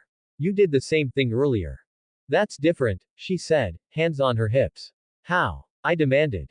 Because I said so. I groaned loudly and kicked off my sneakers. Then, after stalling as long as I possibly could, I pushed my shorts and boxers down in one go and stepped out of them, now officially in the most vulnerable position a guy could possibly be in while standing in the woods with his insanely hot girlfriend staring holes into his spine. Okay, I said, voice embarrassingly squeaky. All done. Turn around. Nope, not happening. Mike, she said sweetly. Too sweetly. If you turn around, I'll pay you back next time. My shame didn't stand a chance. Horniness steamrolled it instantly. I spun so fast I probably looked like a faulty ceiling fan. You'd better pay up. Her eyes dropped, traveling slowly down my body and back up again. The approval in her expression hit me like a physical shove. She looked like she was trying very hard not to drool. I couldn't help it and preened. Full on peacock mode. Like what you see. Mommy likes, she said, completely unashamed, her voice low and appreciative. I felt my soul leave my body for a moment. Well, I said, trying and failing to sound smooth, I'm gonna shift now. So maybe take a few steps back. 5 more minutes, she said instantly. I snorted. Yeah, that's not happening. When she still didn't move, I sighed dramatically, took about 10 steps backward myself, and closed my eyes. The shift came instantly, fire roaring up my spine, bones stretching, muscles expanding, the world sharpening into something bright and wild. When I opened my eyes again, everything seemed smaller. Especially Leah. She stood frozen, head tilted back, staring up at me like she'd just discovered a new species of dinosaur. Holy, her jaw dropped. Mike, when you said big wolf, I thought you meant like, I don't know, the size of a pony. Not a damn house. I chuffed in amusement, stepping closer to her, but the moment I did, she took a reflexive step back, making me freeze mid-stride. Then, unable to help myself, I released a soft, high whine and lowered my ears. I probably looked like a giant, depressed Samoyed. Leah blinked, then broke into a laugh. Oh my god, come here, you big lug. Relief washed through me. I padded forward, slow and careful, then lowered myself onto my stomach, stretching my front legs out so she could reach my head. The second her hand touched my fur in a warm, gentle way, threading through the thick ruff around my ears, I melted. Fully, and completely melted. Tail wagging so hard leaves kicked up behind me. She let out a breathy laugh. I can't believe this. You're enormous, and completely adorable. I pressed my huge head into her stomach, rumbling happily. If wolves could blush, I was definitely doing it. And if I'd ever doubted whether she'd accept this part of me. Well, her smile as she scratched behind my ears answered that loud and clear. After a good 5 minutes of melting under Leah's hands, honestly, I decided right then that I was definitely dying first in our relationship, because there's no way I could live without those rubs and scratches. I let out an involuntary whine the moment her fingers stopped. She chuckled, and somehow that sound stabbed me right through my fluffy, oversized heart. I want to ride you now, she announced. If I'd been a normal-sized wolf, I probably would have perked up. As it was, I practically levitated. My tail went berserk, whipping back and forth so fast it probably created a small weather event. I lumbered up, presenting my back like a very enthusiastic, overgrown horse. Leah climbed up with a little grunt and some shuffling, because again, I was stupidly large even while lying down, and I twisted my head around to check if she was stable. She found a handful of thick white fur, nodded, and I rose to my full height. Onwards, my steed, she declared, pointing into the trees like she was leading a cavalry charge. I gave her the wolf equivalent of a deadpan stare, but she obviously did not care as she kept urging me on with her legs. So I huffed a long breath through my nose and obeyed, easing into a light trot. A very light trot, because if I did anything more than that, she'd go flying like a rider launched from a malfunctioning carnival ride. Even so, the ground blurred beneath us at around 50 miles per hour. Leah whooped behind me, laughter trailing in the wind as she gripped my fur. The sound made something warm spread through my chest. I trotted deeper into the forest, curious, exploring. This side of the woods was new to me, and with Leah's excitement buzzing through our strange little bubble of silence, everything felt better. I wish I could turn into a wolf too, she called over the wind. Then we could run together. Her words hit me harder than they should have. Because I knew that she's supposed to. Next year, in fact, along with Seth. But I didn't know if my presence here messed with the timeline. And I wasn't sure which version of Leah Clearwater fate planned to follow. Movie version. She phases after Harry dies of a heart attack caused by Victoria. Book version. Her phasing triggers Harry's heart attack, and she blames herself for killing her dad.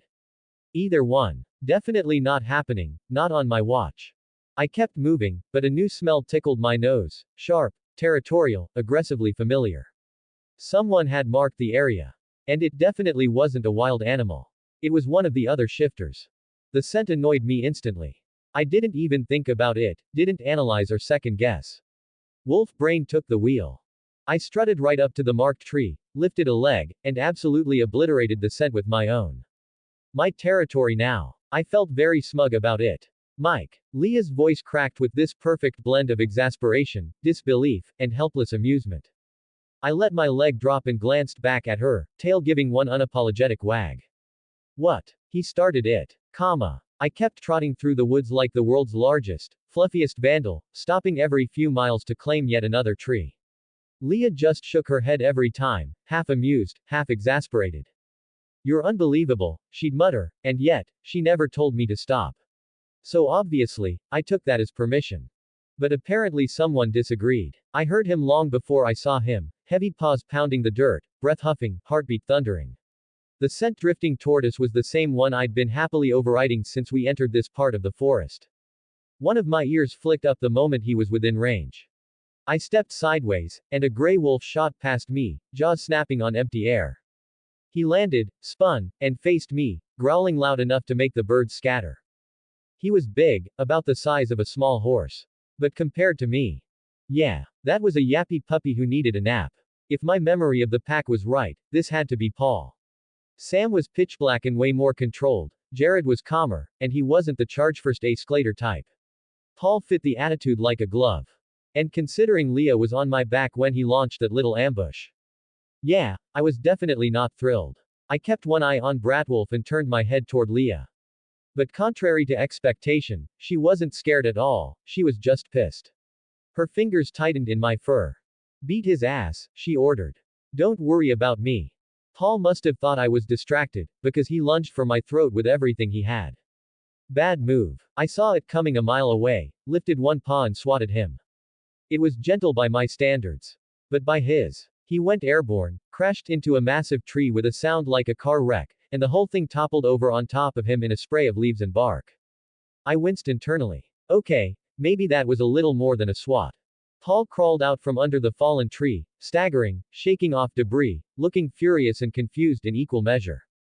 Leah whooped from my back, raising one fist like she was cheering at a boxing match. That's my wolf, she called, absolutely unbothered. And honestly, with her laughing behind me and Paul glaring at me like a chihuahua who just realized he tried to fight a polar bear. I felt invincible. Paul looked torn between trying again and running for the hills.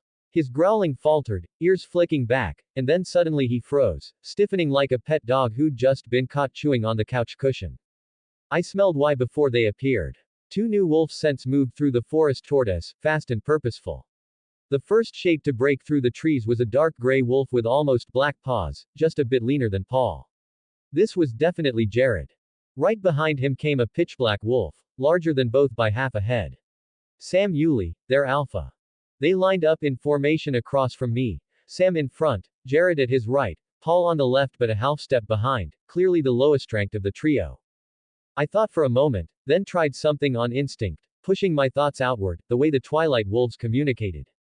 But I got nothing, just silence bouncing back at me. Yeah, not part of their pack. I wasn't even on their network. Sam's eyes locked onto Leah sitting on my back, and he froze like I'd just sprouted a second head. I could practically feel his brain stalling. Then, as if remembering the situation, he trotted behind a tree and reappeared a moment later in just a pair of shorts. I debated shifting back too, right up until I remembered I hadn't brought a single piece of clothing with me. Yeah, hard pass. Leah could handle the talking. Hell, she could handle pretty much anything. Leah's breath hitched softly behind my ears, surprised, but not scared, to see her ex standing there in wolf form moments ago. And honestly, once she thought about it, I could see it click into place for her. Sam's sudden growth spurt, his disappearance, the way he'd come back different.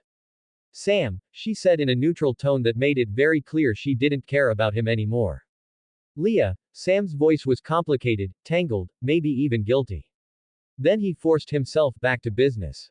Who is the wolf you're riding? My boyfriend, Leah said simply. Sam blinked. Then he steadied himself. So you're his imprint. No, Leah said. He imprinted on someone else. Sam's jaw actually dropped. I didn't know alphas could look that stunned. But, then why are you with him? He asked, as if she'd just confessed she enjoyed licking batteries for fun. Leah rolled her eyes so hard I felt the air move. Because we love each other. Duh. Sam looked legitimately shaken. Like that one sentence had pulled the rug out from under years of beliefs. I could practically see the moment he questioned everything about the whole imprint Emily Leah disaster. But he shoved it aside, clearing his throat. Focus mode activated. He looked at me, towering and fluffy. Can he shift back so we can talk? Nope, Leah said before I even needed to. He didn't bring clothes. So I'll speak for him. I dipped my massive head as if to say, what she said. Sam composed himself again. He's not part of the pack. That's never happened before. Any wolf who phases automatically joins us. Leah's brow furrowed. Maybe because he's not fully Quileute. He has Quileute blood, but it's from his great-grandmother. And he lives in Forks. Maybe that matters.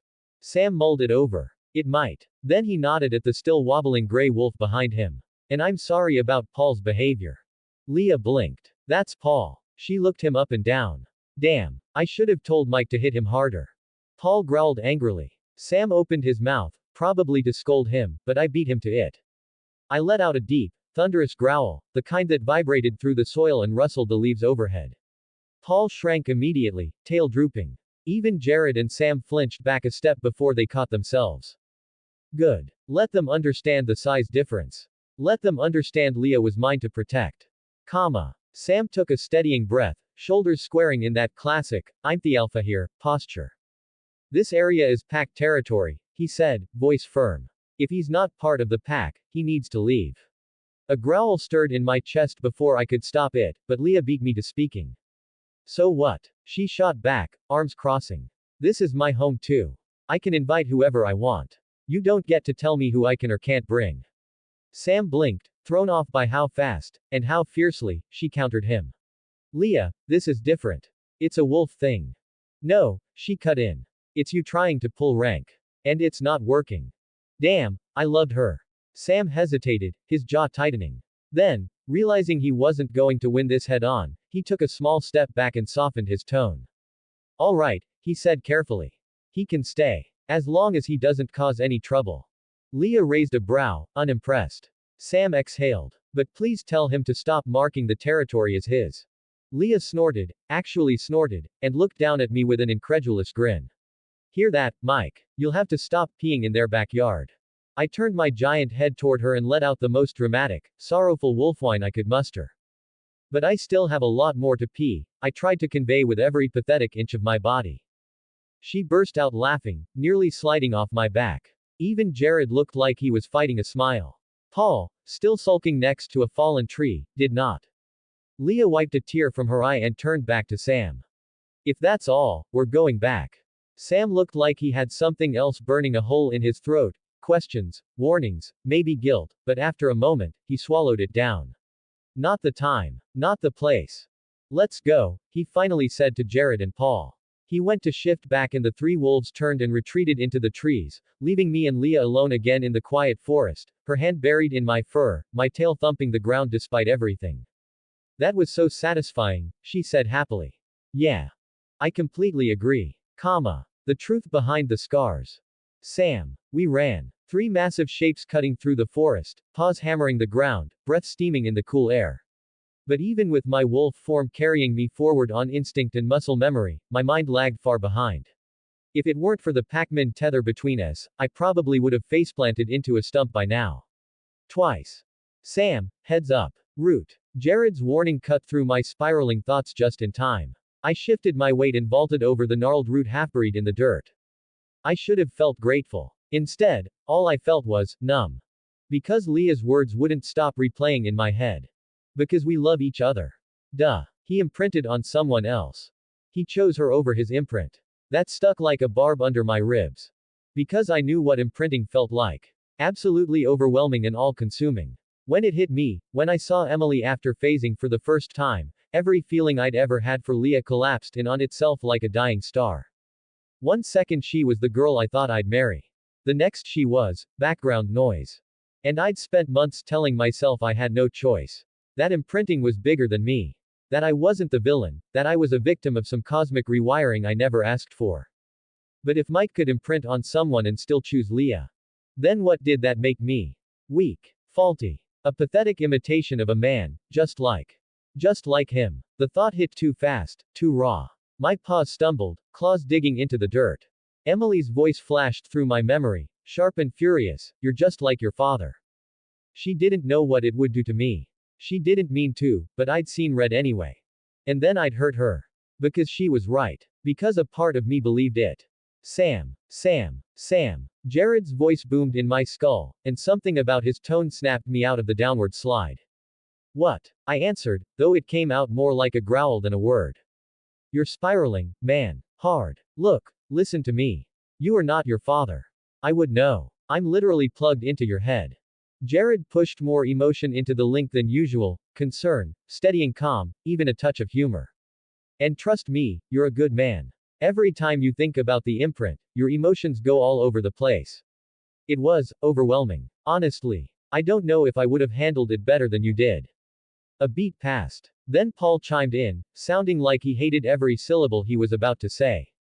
Jared's right. And he hesitated. Opening curly bracket. I also hate to say this, but did you see that guy? That is not a normal wolf. He's huge. Freaky huge. Jared snorted mentally. I winced as Paul's memory flashed into the pack link, the moment the gigantic white wolf swatted him like a mosquito and sent him crashing into a tree. Paul went dead silent. Jared and I both tried to pretend we didn't experience that secondhand embarrassment. I pushed past it. Maybe he is some kind of anomaly. But that doesn't erase what I did. I slowed slightly, not physically, but in the bond, letting them feel the weight I'd been carrying. I hurt Leah. I broke her heart. And Emily. Paul muttered, that wasn't your fault. The imprint. Number. I'm not hiding behind that. I cut him off, voice hard. Maybe the imprint pulled me, but I'm still the one who acted. I'm the one who left Leah crying on her front steps. I'm the one who lost control and hurt Emily. I'm the common denominator. Silence rippled through the bond, heavy and uncomfortable. Then Jared spoke again, carefully. Sam, a lesser man would blame everything on the imprint. He'd refuse to look at anything he did wrong. He wouldn't feel guilt, or regret, or responsibility. But you do. Every damn day. That's not weakness. That's exactly why you're not like your father. Paul added, gruff and painfully sincere, if you were a bad man, Sam, do you honestly think I'd respect you? Alpha or not, if you were an asshole, I'd have walked away the second I phased. That hit harder than I expected. I slowed slightly, letting their words settle into the cracks of everything I'd been tearing myself apart over. Jared felt the shift and nudged our minds gently. See, you're not alone in this. We've got your back. Paul added, yeah, don't make me repeat it, though. My reputation can only take so much kindness in one day. Despite everything, a rumble of quiet amusement vibrated in my chest. Thanks. The words were small but sincere. Both of you. Really. And with that, the forest continued racing past us, but for the first time since we'd left Leah and that enormous white wolf behind, it felt like I could breathe again. Sunday, March 20, 2005 Macaw Reservation. Leah. Emily's place smelled like cinnamon tea and lemon cleaner, comforting, a little nostalgic, and very Emily. After we hugged hello and traded the standard, how've you been? Small talk, we ended up on her long couch. She sat on her side perfectly straight, ankles together, hands folded primly on her lap like she was posing for a church brochure. Meanwhile, I was sprawled back with one arm draped over the cushion and one foot resting on the small coffee table. Two cousins, same bloodline, completely different species of human. My eyes drifted to her face. The bandages were gone now, leaving the angry red scars exposed, though she tried her absolute best to hide them behind her hair. She pretended it was casual, but I knew her too well, every tilt of her head was deliberate. And as I watched her, something suddenly clicked. Sam being a wolf shifter. What she'd told me weeks ago, that Sam had offered to take his own life to make her feel better. Back then, I honestly thought he was just being dramatic, manipulating her sweetheart. But now it all made sense in a way I didn't want it to. So I decided to test the waters. That wasn't a bear, was it? Emily's whole body stiffened. She blinked rapidly, cheeks pinking. What are you talking about, Lee? Of course it was a bear. What else could it have been? But her eyes darted everywhere except at me. It was Sam, wasn't it? I pressed. This time her expression froze, wide eyes, tense shoulders, but still she tried. Sam. How could it be him? Don't you see the claw marks? How could Sam have done that? I know he can transform into a wolf. Silence dropped between us like a tent and weight. Emily's lips parted, then closed. When she finally spoke, her voice was barely a whisper. How do you know that? Did he tell you? He's not supposed to tell you. The tribe's rules. He didn't tell me, I cut in. Mike did. Since he's a wolf too. Emily stared at me like I'd announced I was marrying Bigfoot. And yesterday, I continued, Mike took me into the woods and showed me. Even took me for a ride. We met Sam after Paul tried to attack us. That snapped her out of her daze. Paul did what? She gasped. Leah, are you okay? Did he touch you? I swear, I'm going to kill him. Her hands balled into fists, the protective cousin mode fully activated. I blinked at her, impressed. Whoa, Emily. Didn't know you had homicide in your skill set. But her glare didn't soften. I'm fine, I reassured her, lifting my palms. He didn't hurt me, and Mike kicked his ass. But if you still want to kill Paul, go ahead. I'll even help you hide the body. That finally made Emily sputter out a laugh, half relief, half exasperation. Emily's brief laugh faded, and silence settled again. I could feel her tension, tight shoulders, fingers twisting in her lap. Then she inhaled, slow and shaky. It really was Sam, she finally said, voice barely above a whisper. My whole body went rigid. Heat rose up my spine, anger flaring like a match to gasoline. But Emily rushed on, words spilling fast. Leah, no, listen, it wasn't his fault. I said something stupid, and he lost control. He didn't mean to transform. I was too close when it happened. A low growl scraped out of my throat before I could stop it. That still doesn't make it right. He did that to you. I'm going to kick his ass. Emily's eyes widened in panic. Leah, you can't hurt a wolf shifter. They're too strong, too fast, too everything. Fine, I snapped. Then I'll tell Mike to do it. Leah, I'm serious. You should have seen what he did to Paul yesterday. One casual slap of his paw, and Paul went flying and toppled a big-ass tree. Emily's mouth fell open in horror. Please don't do that. Don't hurt Sam. Please. I stared at her. Something about how desperately she'd said that, how her breath trembled afterward, hit me like a punch. You like him, I growled. Her cheeks flushed. No, I don't, why would you? Emily. She wilted. Then, barely audible, I might like him. A little. She twisted her fingers again. He's been coming to see me, and he's been really sweet. But don't worry, I'm not going to be with him. I swear. I mean, look at me. Her voice cracked. I know what I look like now. I know what. I leaned forward, anger dissolving into something softer. I don't care about Sam anymore. I'm over him. Honestly, I should thank him. If he hadn't screwed everything up, I'd never have met Mike. Her eyes lifted, uncertain. So if you really like Sam, I continued, and you think he'll treat you right, then go ahead. Give him a chance. But only if it's truly what you want. Not because you feel guilty. Not because you think you have no other options. And definitely not because you think no one else will want you with those scars. Emily's lips parted in shock. How did you? Because I know how you think, I said firmly. But you're wrong. Those scars don't hide your beauty. Anyone would be lucky to be with a woman as good as you.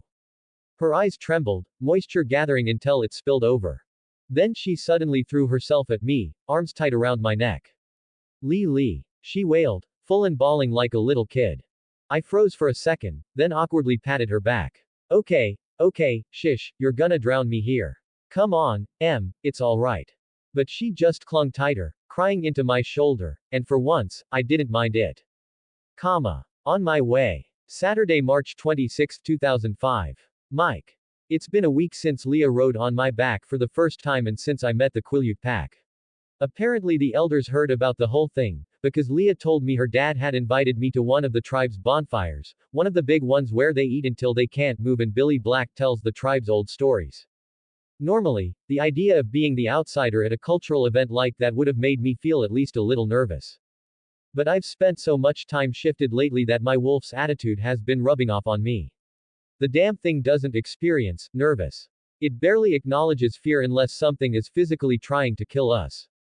That confidence bleeds into my human form whether I want it to or not enough to change who I am, but enough that I walk into most situations with a calmer head. Right now I'm driving toward the reservation to pick up Leah so we can head to the bonfire together.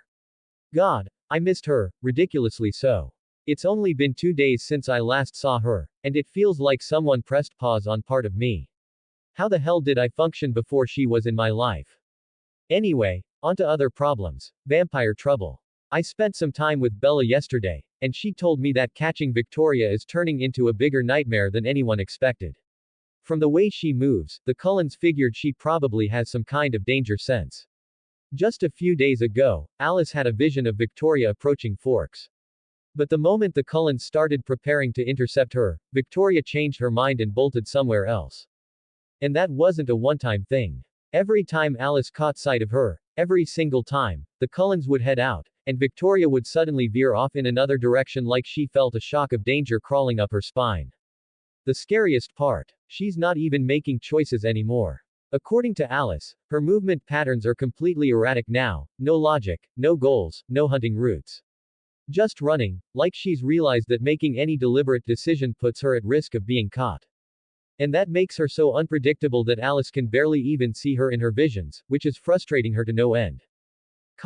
When I pulled up to the Clearwater house, Leah was already sitting on the front steps, elbows on her knees, tapping her foot like she'd been waiting forever. The moment our eyes met, something in my chest snapped loose.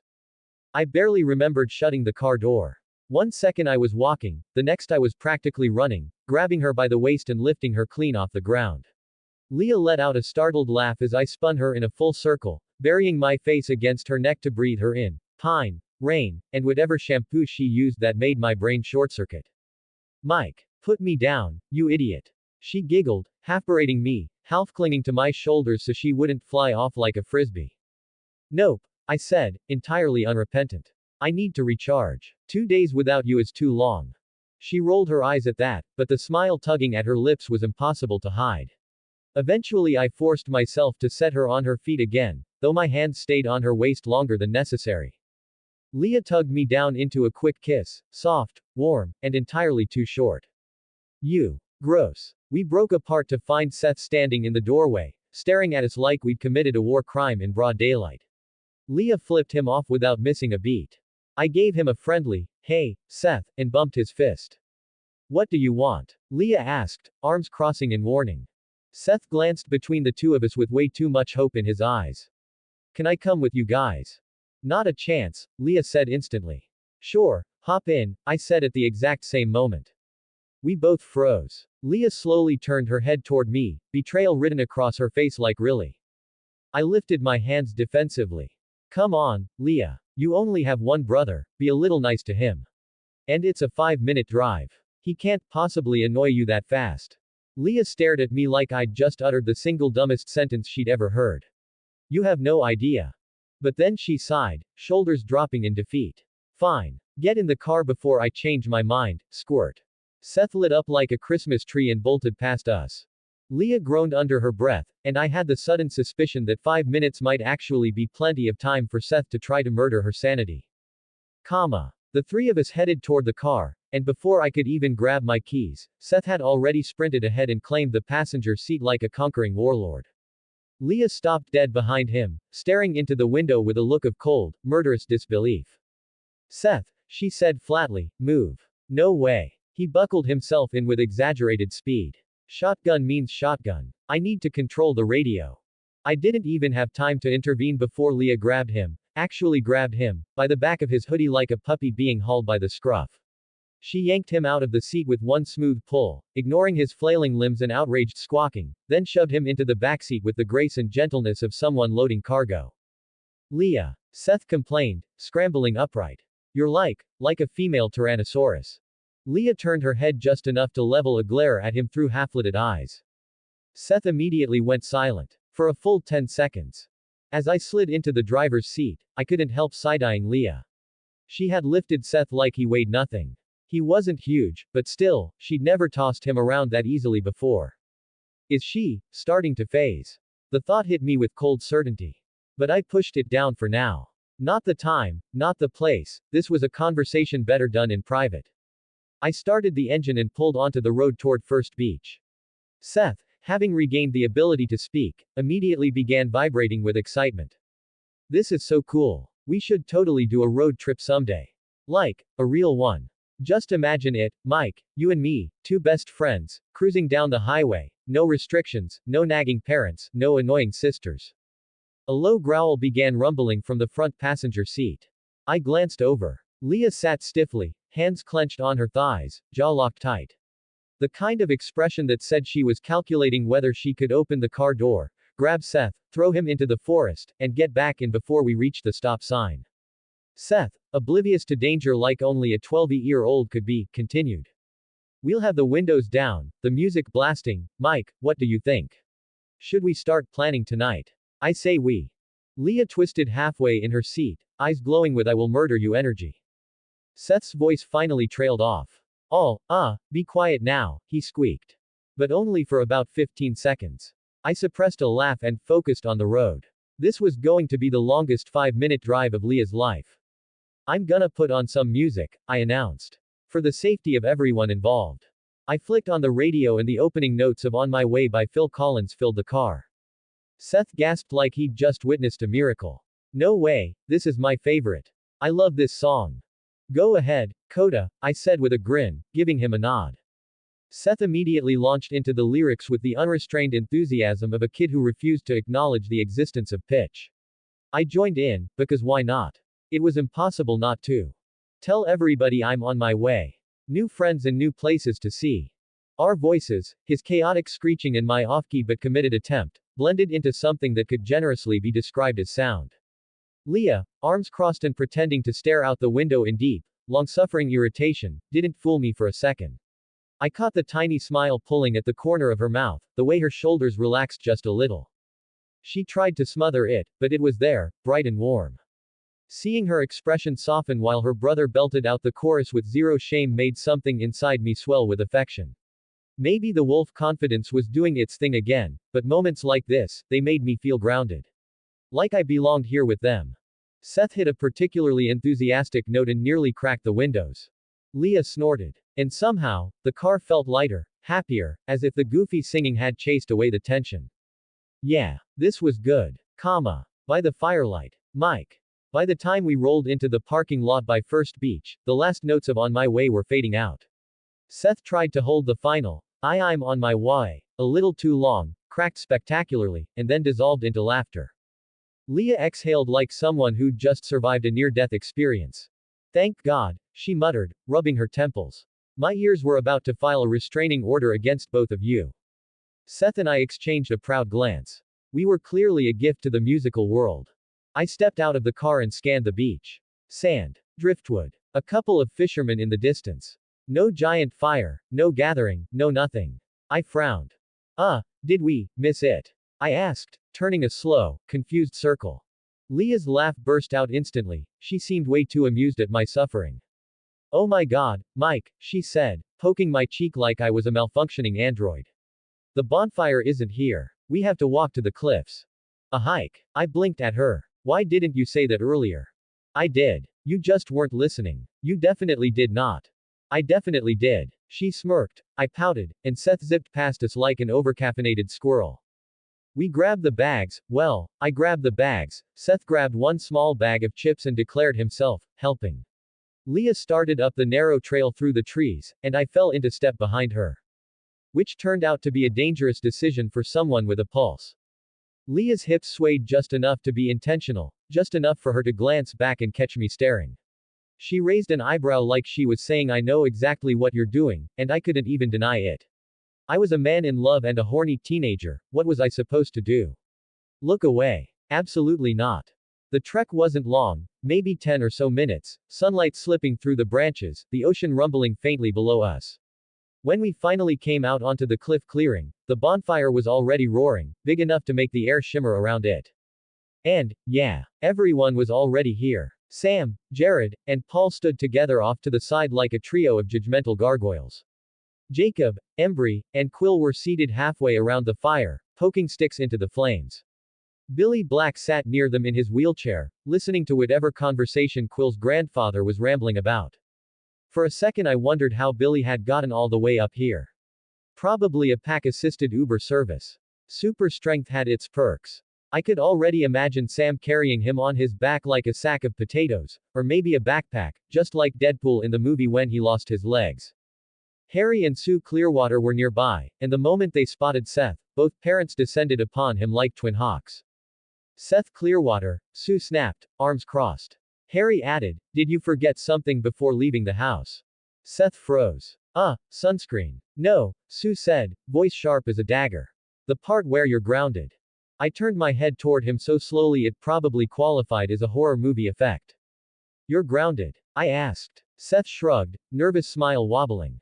For, minor academic sabotage. He failed 2 assignments, Sue clarified. Sabotage, Harry muttered, unimpressed. Seth widened his eyes at me in silent pleading, but I immediately betrayed him. Leah, I whispered, your brother conned us. She looked like she'd suspected it the entire time. People kept glancing our way. No, at me, their eyes catching on my height, my hair, my not exactly local appearance.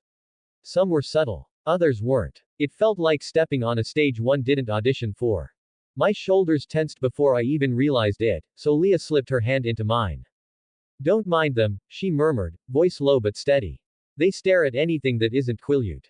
Just stick with me. And just like that, the tension dropped off my chest. Because honestly, if I had Leah holding my hand, the whole damn tribe could stare all they wanted. People began to mingle soon after we arrived, drifting toward the tables stacked with food. Seth was already inhaling anything edible within reach, stuffing his face like he hadn't eaten in weeks. Leah and I followed his example, though in our case it turned into us feeding each other in an increasingly ridiculous way. What should have looked like a cute, romantic moment ended up looking more like two competitive gremlins seeing who could cram the biggest portion into the other's mouth. Leah was trying not to laugh, cheeks puffed full of chips, and I was pretty sure I had salsa all over my face. Out of the corner of my eye, I caught Sam watching us with a complicated expression, some mix of concern, confusion, and, why is this my life? But Paul was glaring at me with the unwavering intensity of an enraged chihuahua. I raised an eyebrow at him in silent question. He immediately looked away, only to jerk his head back around and resume glaring like he realized he had accidentally shown fear. Jared leaned toward him and muttered, just loud enough for my sharper than human hearing to catch, do you want your ass beat again? Paul froze mid-glaring. Then, like someone unplugged him, he slowly turned his head away and focused on stuffing his face with an enormous burger, the perfect picture of forced calm. I smirked and went back to helping Leah fit an entire marshmallow puff into her mouth. Once everyone had plates of food, some stacked to obscenely unsafe heights, Billy rolled toward the fire pit and positioned himself where everyone could see him. His expression shifted into something ceremonial, almost solemn. Gather around, he called, voice carrying over the crackle of the flames. I will begin the story. Just like that, the crowd settled, the noise quieted, and all eyes turned toward him. Billy began the story, his voice steady, carrying easily over the crackling fire. The Quileute have always had magic in their blood, he said. Long before the time of wolves, we had the spirit warriors. These men could leave their bodies and wander as spirits, riding the wind and commanding animals with nothing but their will. If danger came and enemies gathered in great numbers, the whole tribe would set out in their canoes and then the warriors would abandon their bodies, fighting from afar while their physical forms remained safe in the care of their women. People shifted closer to the flames, the younger ones wide-eyed. I leaned forward as well, partly because the story was interesting, partly because Leah's shoulder pressed against mine and I wasn't about to move away from that. Generations passed, Billy continued, and eventually the last of the great spirit chiefs came into the world, Taha Aki. A man of peace, known for wisdom rather than war. But there was one among his warriors, a man named Utlapa, who believed power should be used to conquer the neighboring Hos and Makas. He wanted an empire. Billy's voice darkened. When the spirit warriors traveled beyond their bodies, their minds were linked. Taha Aki saw the ambition burning inside Utlapa, and he knew it would only bring destruction. So he banished him, and Utlapa fled into the forest, vowing revenge. The fire popped loudly, almost on cue. Taha Aki protected his people always. Sometimes he would leave the village and journey to a sacred place in the mountains, where he would let his spirit roam far and wide to search for threats. One day, Utlapa followed him. He planned to kill Taha Aki, but when he saw his chief's empty body, he chose a far crueler path. A few of the kids sucked in sharp breaths. Utlapa released his spirit to take Taha Aki's body, and then murdered his own body. When Utlapa appeared beside him in the spirit world, Taha Aki understood instantly and raced back to the sacred place, but the deed was done. Billy paused, letting the weight of it settle. For weeks, he resumed, Taha Aki could only follow Utlapa as a spirit, watching in despair as the body thief fooled the tribe into believing he was their chief. Utlapa's first command was to forbid all spirit travel, claiming a vision of danger. But in truth, he feared Taha Aki would return. Leah's fingers tightened around mine. Across the fire, Sam looked grim. Utlapa began abusing the tribe's trust. He took a second wife, then a third, though Taha Aki's true wife still lived. Eventually, Taha Aki led a great wolf down from the mountains, hoping it would kill the impostor and free his people. But Utlapa hid behind his warriors. The wolf struck, only managing to kill a young man of the village, adding to Taha Aki's grief. The firelight shifted across Billy's face, making him look carved from stone. Taha Aki had been separated from his body for too long. He was in agony, trapped between life and death. The great wolf followed him through the forest, and Taha Aki grew jealous.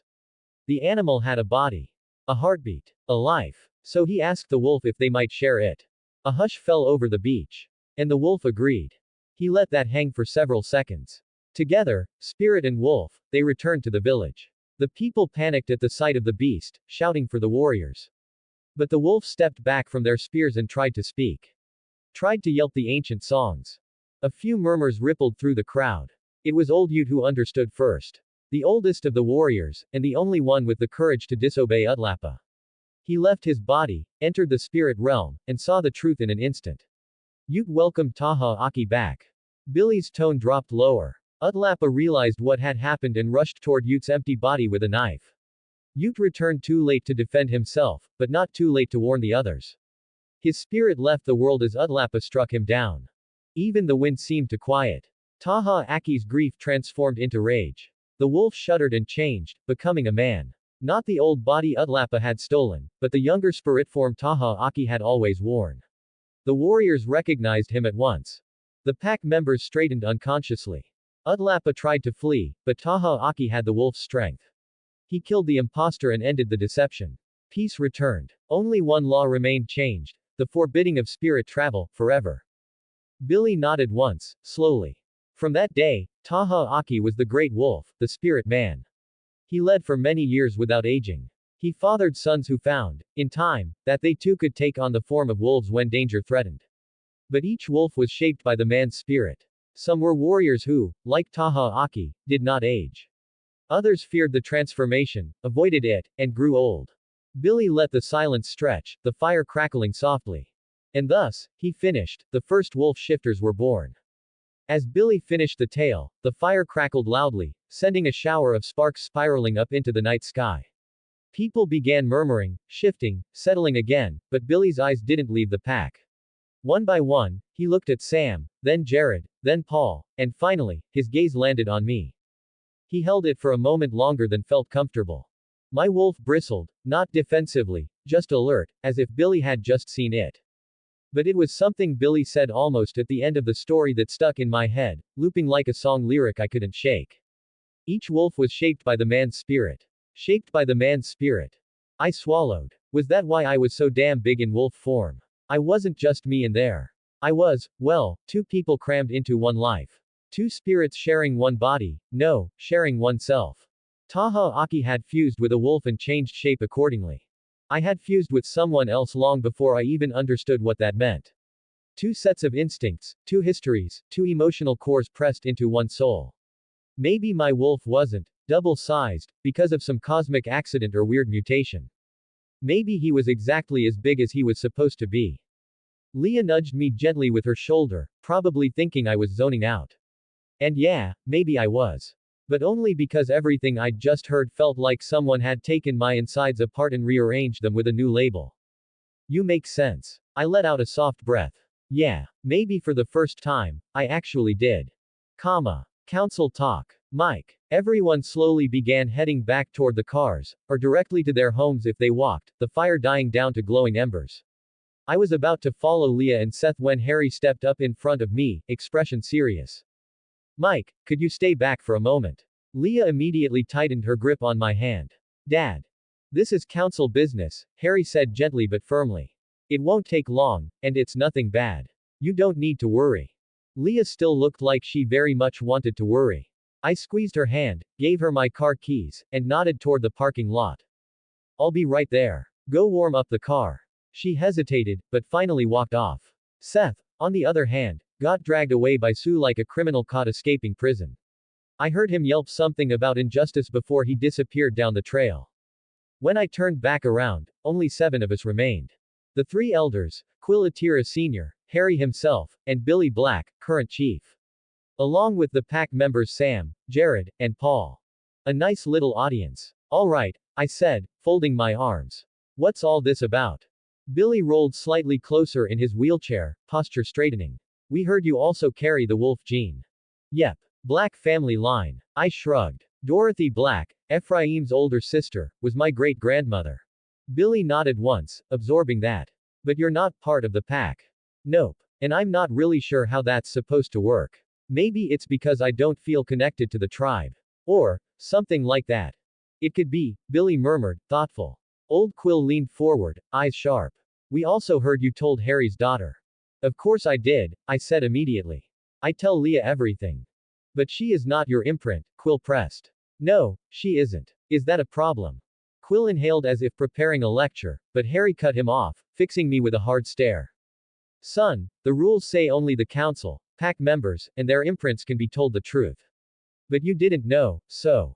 Oh, I interrupted, scratching my cheek. Well, even if I did know the rules, Leah would have found out eventually.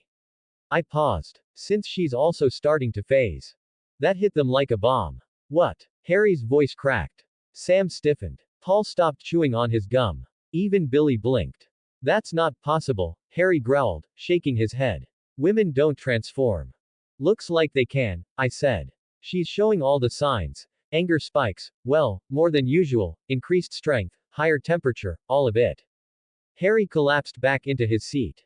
The whole group exchanged baffled, unsettled looks, as if someone had just told them the sky wasn't blue anymore. Billy finally regained his voice.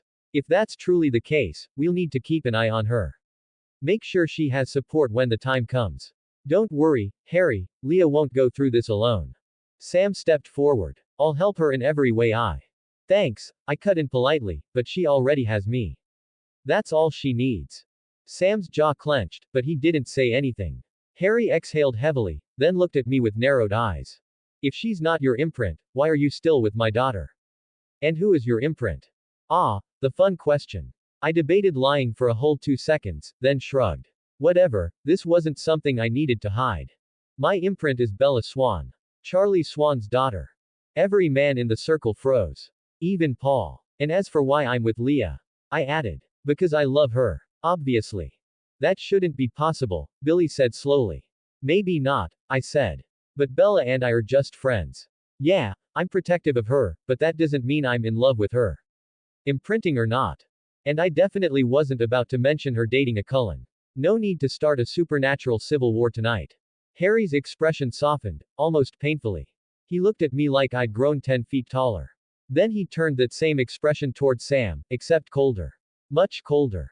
He was definitely thinking along the lines of, if Mike could do it, why couldn't Sam do the same? So, I asked, is that everything? Almost, Billy said. We understand that even if you aren't part of the pack, we can't keep you out of our territory. All we ask is that you respect our customs, and keep our secrets.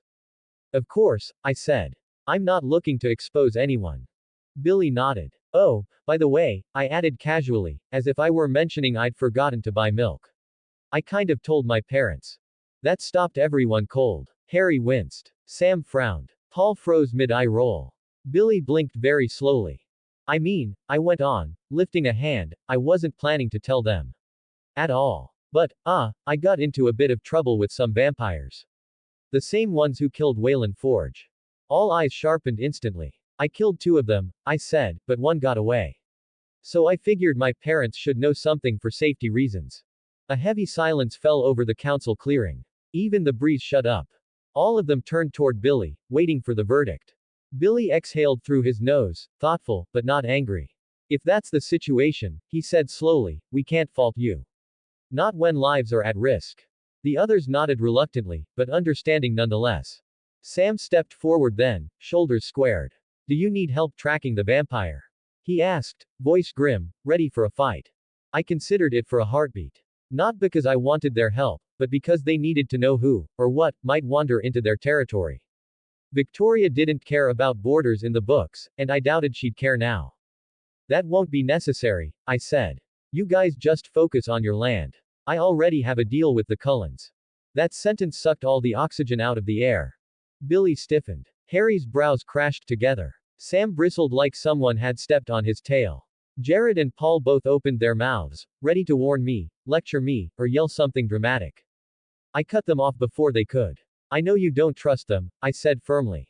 But they're good people. They're helping me track the one who escaped. Their expressions didn't soften, but they at least stopped hovering on the edge of panic. The problem, I continued, is that she has some kind of supernatural danger sense. She can tell when someone's planning to attack her. Makes it almost impossible to catch her. What does she look like? Sam asked, already strategizing. Crazy redhead. Really long curly hair. Moves fast. If you ever run into her, the only way you're catching her is if you surround her completely, leaving no gaps, not a single opening. She'll bolt the second she senses danger. Sam's eyes narrowed. And what about you, can you deal with her alone? I nodded. Yeah, she knows that. Which is why she's keeping as far away from me as possible. A collective, uneasy silence followed. They were processing, Victoria, the Cullens, the deal I had, the fact that I'd already fought and killed vampires, all of it. Billy finally spoke again, slow and solemn. We'll be vigilant. And, thank you for telling us, Mike. I shrugged. Figured you should know. But inside, I knew this revelation would ripple through the pack for days. And with that, the meeting was over. Now I could finally go rescue Leah from freezing inside my crappy car heater, though since she's phasing, maybe she won't even feel the cold. Harry. Well, that is troubling, Billy muttered, the lines around his eyes tightening. He wasn't one to show fear easily, but the weight in his voice settled heavily between us. Indeed, I agreed quietly. But, I'm thankful 2 of Waylon's killers are dead. He was a friend. My throat tightened a little saying it. Waylon had been rough around the edges, but he didn't deserve what happened to him. Old Quill snorted irritably, leaning forward on his walking stick. That kid shouldn't be dealing with the Cullens. They can't be trusted. Parasites, the lot of them. I felt the familiar argument boiling, but Billy cut in before Quill could start a full rant. They haven't broken the treaty, Billy said calmly, though his eyes flickered with something sharper. So until they prove otherwise, we trust they'll continue respecting it. Then he turned toward the pack, toward Sam, Jared, and Paul, his tone shifting to the one he used when he meant business. Still, trust doesn't mean we become careless. Keep an eye on the border. Sam nodded immediately, jaw set. We'll take turns patrolling more frequently. With what Mike said, we can't leave anything to chance. He hesitated, gaze drifting briefly toward the trees. It would be easier if the pack was bigger, he added under his breath. Paul huffed a humorless laugh. Well, Leah'll be joining soon. That'll give us extra help. A sharp pain moved through my chest. I knew it was true, knew the signs well enough, but hearing it said aloud. My daughter. My little girl. A wolf. I exhaled slowly, shoulders sinking. I just wish it didn't have to be like that, I said, voice rougher than I intended. I don't like the idea of her risking her life. Sam looked down. Jared shifted uncomfortably. Even Paul's usual attitude disappeared. Nobody wanted a girl in the pack. Not because she couldn't handle it, Leah was stronger than most grown men, but because we all knew what the wolf life cost. Anger. Pain. Responsibility. The loss of normalcy. Billy's face softened, but only slightly. None of us want it, Harry. But if there's truly a vampire causing trouble, he shook his head. We'll need every hand we can get. My fists tightened against my thighs. I hated that he was right. I hated that this was our reality again. The old legends we told around bonfires weren't supposed to be warnings anymore. But danger had returned, sharp-toothed and merciless. And my own daughter was going to be right in the middle of it. 3 comments 0 vote. A normal day. Mike. By the time I got back to the car, Leah was already inside waiting impatiently, arms folded tight across her chest. The minute I opened the door, she fixed me with that worried glare she pretended wasn't worry. Well, she said. I slid into the seat and shut the door. Hey, relax. It went way better than I expected. She didn't relax. Her eyebrows just got more suspicious. So I told her everything. The elders. The pack. Their reactions. Sam trying to be all stoic and heroic. Billy going full chief mode. Harry almost having a heart attack at some point. Wait, now that I think about it, I should get him to see a doctor soon, or better yet, make Sue do it so he can't refuse. Leah stayed quiet as she listened, her expression shifting every few seconds, softening at her dad, sharpening at Sam, softening again, sharpening twice as hard.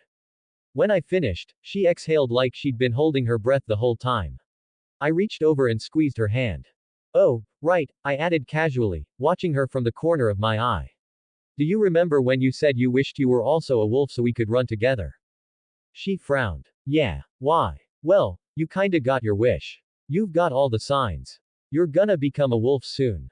Her mouth fell open. What? Really? But I thought only guys could. You're not messing with me, are you?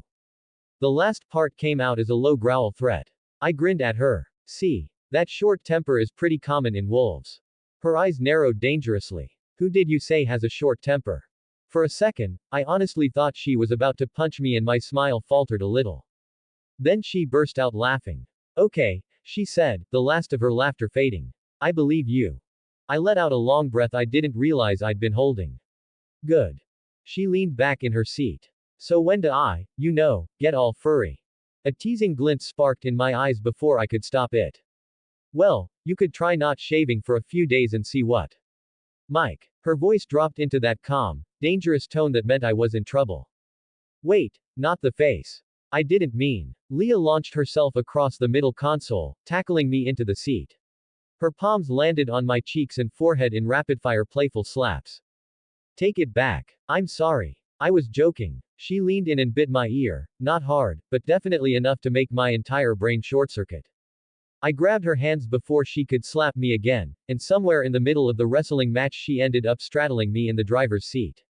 We were both laughing, breathing hard, faces close. And then she kissed me. I kissed her back, because at that point there was no universe where I wouldn't. Her fingers slid into my hair, and my hands settled on her hips, and the whole world outside the fogged-up car windows basically stopped existing. Things very quickly stopped looking like a playful fight and turned into a makeout session that absolutely would have killed her father if he happened to walk by.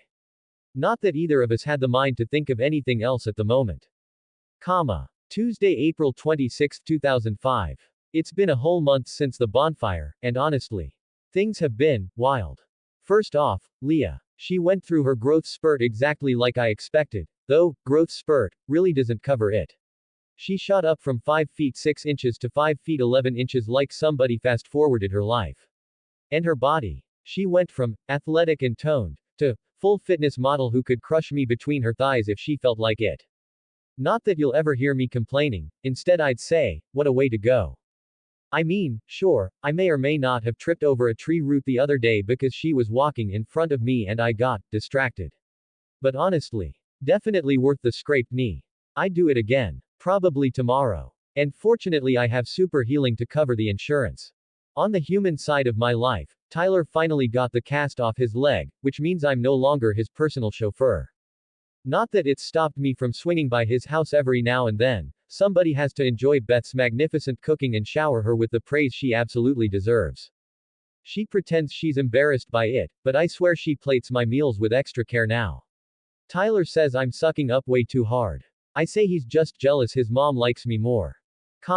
I dropped my tray on our usual lunch table and looked around at the familiar chaos, Eric already talking too fast, Tyler flicking a grape at someone, Lauren absorbed in her nails like they were a portal to another dimension, Jessica judging the world, Angela smiling softly like an angel among gremlins, and Bella reading even though the cafeteria was way too loud for that. So, basically, a normal Tuesday. I sat down and clapped my hands once. Alright, people, who's ready for prom next week? Everybody got their dates already. Eric practically exploded. I finally got Jessica to say yes. Yesterday. After school. He puffed out his chest like he'd slain a dragon or something. Jessica rolled her eyes so hard I thought they might launch out of her skull. Under her breath, she muttered, it's not like there was anyone else to go with. I heard it, but Eric thankfully did not. Poor guy. I liked him, no homo. Nerdy, clueless, enthusiastic, kind of like a husky with glasses. Tyler leaned back in his chair. As you all know, I'm going with Lauren. Lauren didn't even bother looking up. She was painting her nails this aggressive, blinding shade of pink that looked like it could signal aircraft. Obviously, she said. I had to go to Seattle to get a new dress. The one from Port Angeles didn't match the shoes my dad bought me. It was tragic. Tyler nodded like he completely understood the emotional devastation of mismatched accessories. I was pretty sure he didn't. Jessica cut in. Angela and Ben are going together. I turned to look at the pair sitting side by side, like they'd been velcroed together since birth. I grinned. Finally. Congrats, dude. You actually worked up the courage. Ben's cheeks immediately turned red. Actually, Angela asked me. Angela smiled, bright and proud, and Ben basically melted into his seat. Cute couple. Genuinely cute. Not, whatever Lauren and Tyler were. Then Jessica glanced between me and Bella. And you two are still going together, right? We both nodded. Yup, I said. We promised before all the relationship changes. To put it lightly. Jessica raised an eyebrow with all the subtlety of a sledgehammer. So what about Edward? Bella tucked a strand of hair behind her ear.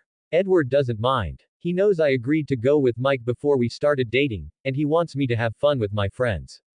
Her smile was small but sincere, and I felt a flicker of warmth in my chest. Not romantic warmth, obviously, imprint weirdness aside. Just, glad we were still friends.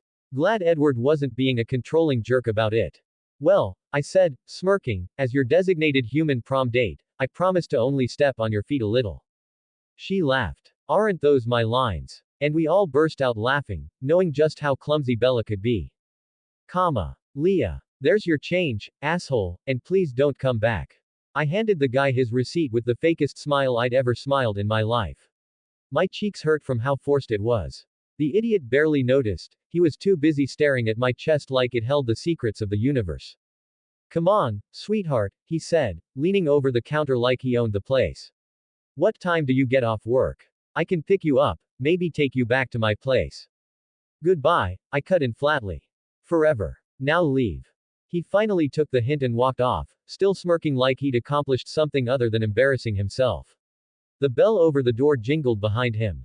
I exhaled slowly. Very slowly. Very, very slowly. Because a few weeks ago, I would have definitely snapped and punched him in the face. Nora, who'd been stalking jerky behind me, walked over with her arms crossed and a grin on her face. You handled that pretty well, she said. Looks like you're learning to control that wolf temper better. Considering the last guy who tried to flirt with you got the change thrown in his face. I groaned. Yeah, it's hard to hold back, but I think I'm finally getting the hang of. Then my brain caught up. Wait, did she really say wolf temper? I whipped around. Hold on, how do you know about the wolf thing? My eyes went wide. My heart jumped. My temperature spiked. Great. Very wolf of me. Nora just rolled her eyes like I'd asked her if the sky was blue.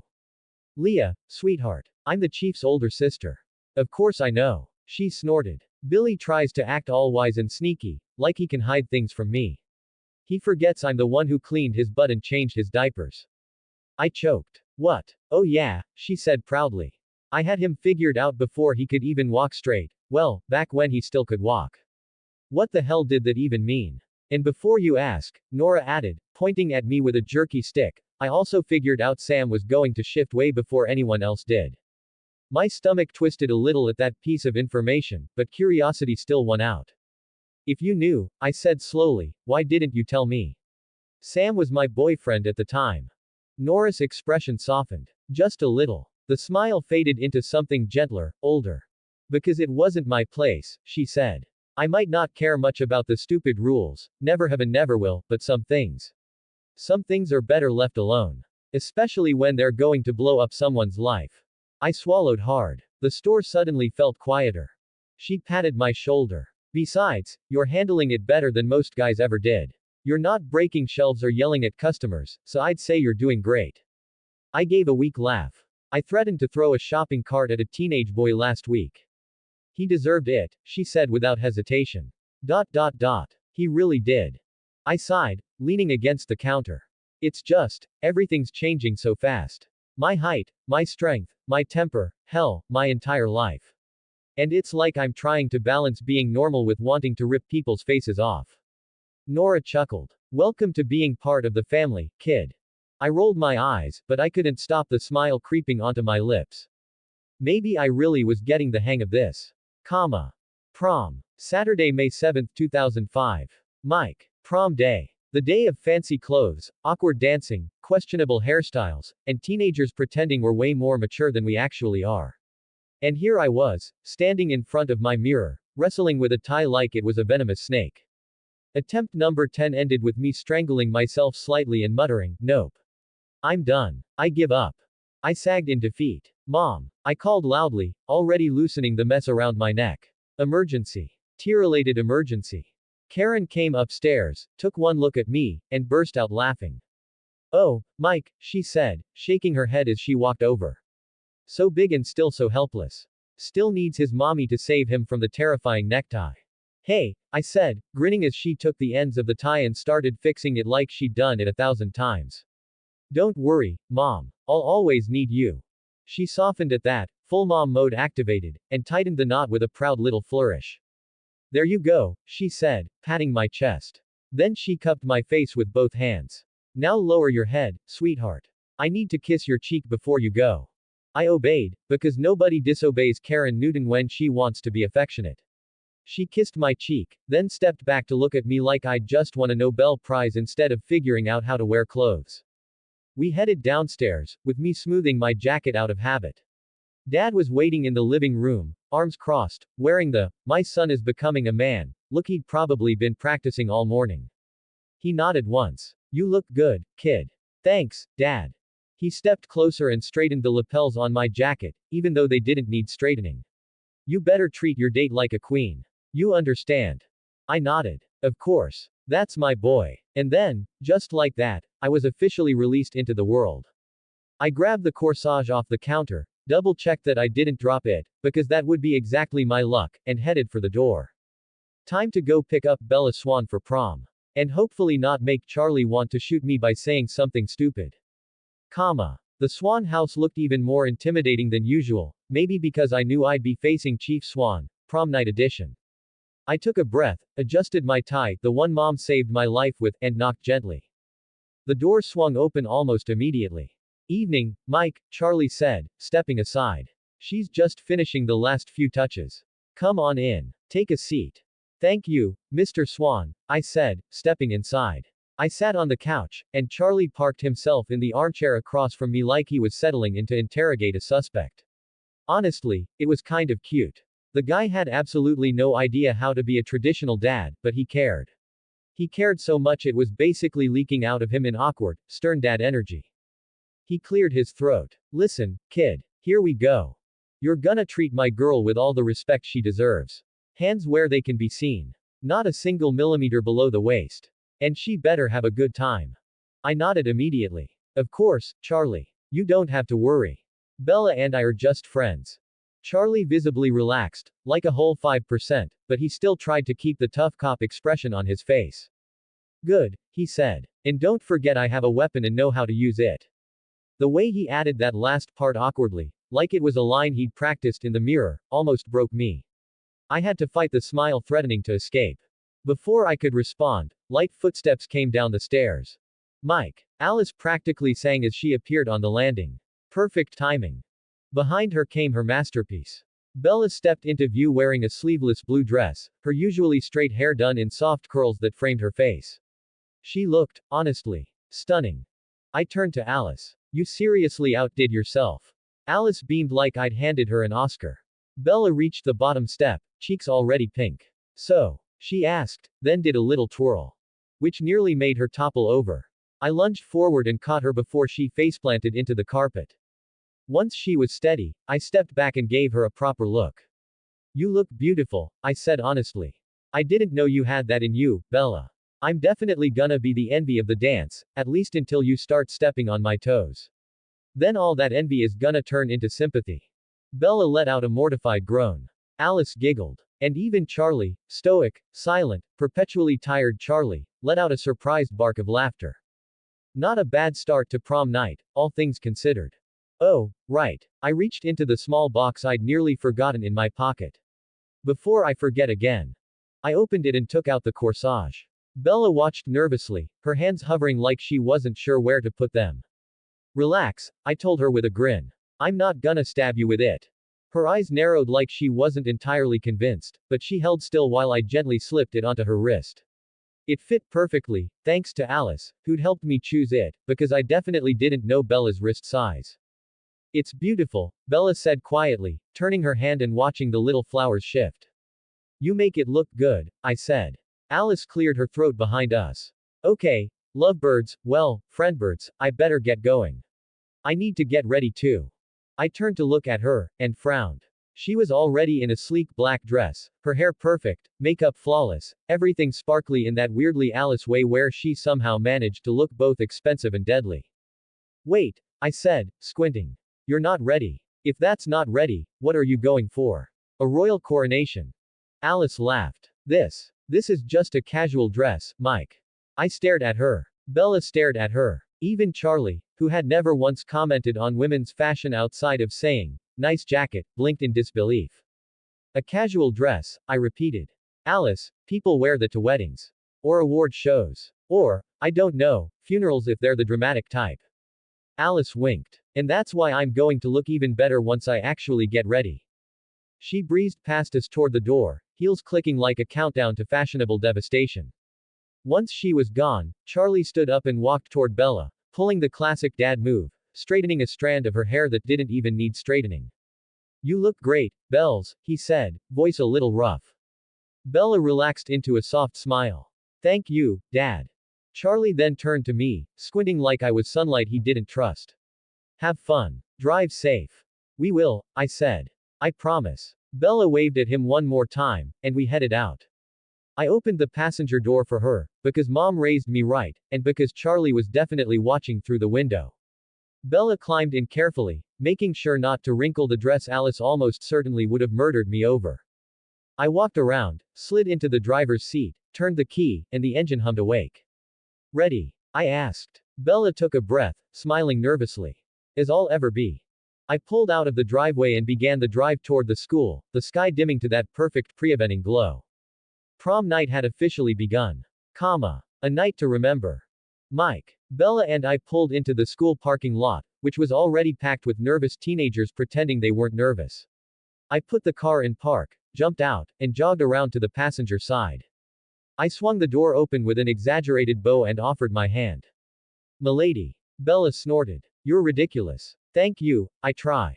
She took my hand and stepped out carefully so she didn't trip on the dress Alice had spent hours defending like it was a national treasure. Once she was steady, I closed the door and we linked arms like two kids pretending to be fancy adults. The gym was decked out exactly how I expected. Streamers, bad lighting, too much glitter, and a DJ who already looked exhausted with his life choices. Definitely prom. First stop was the little photo corner they'd set up, where Angela and Ben were working the camera like the cutest awkward photographer duo in existence. Bella stood stiffly in front of the backdrop, shoulders tight, smile forced, like someone who'd been told she owed taxes. I leaned in and whispered, relax. It's just a picture, not a mugshot. But she still didn't loosen up. So I made a ridiculous face. Crossed eyes. Puffed cheeks. Tongue out. The full Mike Newton package until Bella finally broke. Right as she burst into laughter, Ben snapped the picture, the flash going off with perfect comedic timing. Got it, he said proudly. Angela looked relieved. That's probably the most natural smile we'll get out of you tonight, Bella. Bella groaned while I grinned widely. We moved on to find the rest of the crew, who were, of course, already at the snacks table. Tyler and Lauren stood on one side, Eric and Jessica on the other, all of them already inhaling punch and cookies like they hadn't eaten since lunch. Yo, guys, I said, giving the boys a high five. You clean up good. Thanks, bro. You too, Tyler said, then squinted at my suit. But seriously, how did you even find a suit in your size? Custom order, I said, instantly regretting bringing it up as my wallet whimpered in the back of my mind. Eric hissed sympathetically. Ouch. That must have cost a fortune. Yeah, I muttered. Let's not remind my bank account. Then I glanced toward the girls and caught Jessica giving me that hopeful please compliment me look. So I did. You look good in that dress, Jess. It wasn't flirty, just friendly, but it was like I'd handed her the crown of prom queen. She lit up instantly, twirling a strand of hair around her fingers. You think so? She asked, all pleased and sparkly. Yes, definitely, I said, because she really did look good and because someone needed to tell her. Then I turned to Lauren, who was glowing. Literally. Her dress was a blinding, hypersparkly silver that reflected every light in the room. I had to squint. Wow. Lauren, are you trying to blind somebody tonight? She smirked proudly. That's exactly the idea. Of course it was. The gym filled fast. Within half an hour, it was packed wall to wall with teenagers pretending they knew how to dance, glitter flying everywhere, and the DJ blasting the kind of music that made you question who exactly hired him. Tyler was the first to react. The second a slow song came on, he perked up, grabbed Lauren by the hand, and dragged her onto the dance floor like he'd been waiting for that moment his whole life. Eric followed, turning to Jessica with big, pathetic puppy dog eyes. She groaned, pretended she was above it all, then took his hand anyway. And just like that, they were gone too. I turned to Bella. She was doing the thing where she tried to melt into the wall and pretend she was just part of the decorations. Come on, Bella, I said, offering my hand. Just one dance. This is literally what prom is all about. She bit her lip, classic Bella, and stared at my hand like it was a live grenade. After a long pause, she sighed. Fine. One dance. Only one. Deal. I brought her to the floor and placed my hands lightly at her waist. She had to stretch her arms way up to reach my shoulders, like a little kid trying to get something off a high shelf. It was honestly adorable. Just follow my lead, I said. And relax. No one's watching. That was a lie. Everyone watches everyone at prom. But she didn't need to know that. We started swaying to the music, and she slowly loosened up. I glanced around and spotted Emmett and Rosalie dancing like they were on Dancing with the Stars. Perfect posture, perfect synchronization, perfect everything. Emmett caught me staring and gave me a nod, the cool older brother approval nod. I nodded back. Then I noticed Jasper and Alice. Alice waved at us like she'd won the lottery, glowing in a way only Alice could. Bella waved back, except her wave threw off her balance and she almost toppled over. Good thing I was holding her. Careful there, I said, laughing. Bella blushed hard enough to match the red punch bowl. We kept swaying, the music picking up just a little. And when the song reached a high, I got an idea, a stupid, spur of the moment, probably reckless idea, but hey, that's what prom is for. Without warning, I lifted Bella clean off the floor and twirled her into the air. She barely stopped herself from shrieking. Mike. But then she started laughing loudly, and all the tension she'd carried melted away. I set her gently back down. Maybe give me a warning before doing that, she said breathlessly, still smiling like she didn't regret it at all.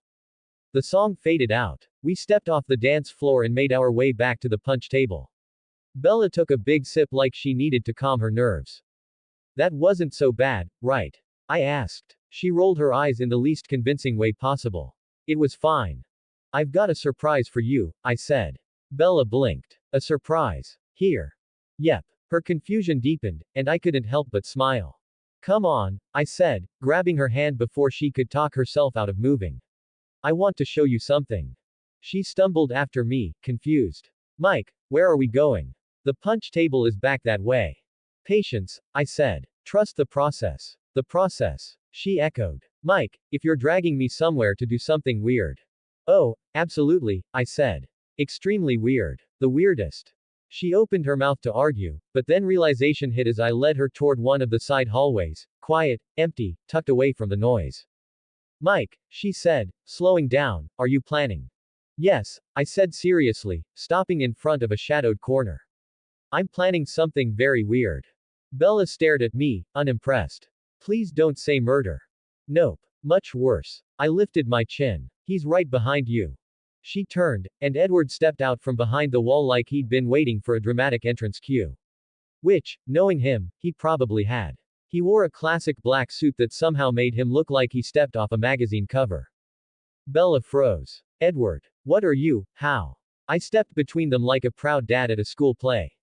Bella Swan, allow me to present your groom, Edward Cullen. Edward's eyebrow twitched so hard I almost applauded, but he didn't take the bait. Instead, he gently took Bella's hands. You look beautiful, he said quietly, the kind of tone that made it sound like he meant every word. I couldn't miss seeing you like this tonight. Bella stared at him wide-eyed, cheeks pinking. Her brain was probably short-circuiting, because that's usually what Edward Cullen does to her. And they were seconds away from slipping into their trademark, lost in each other's eyes, routine, so I coughed loudly. Both their heads snapped toward me. So, I said brightly, rubbing my hands together, are you guys ready to say your vows? Bella's expression became pure horror. Edward looked at me like he wasn't sure if I was kidding.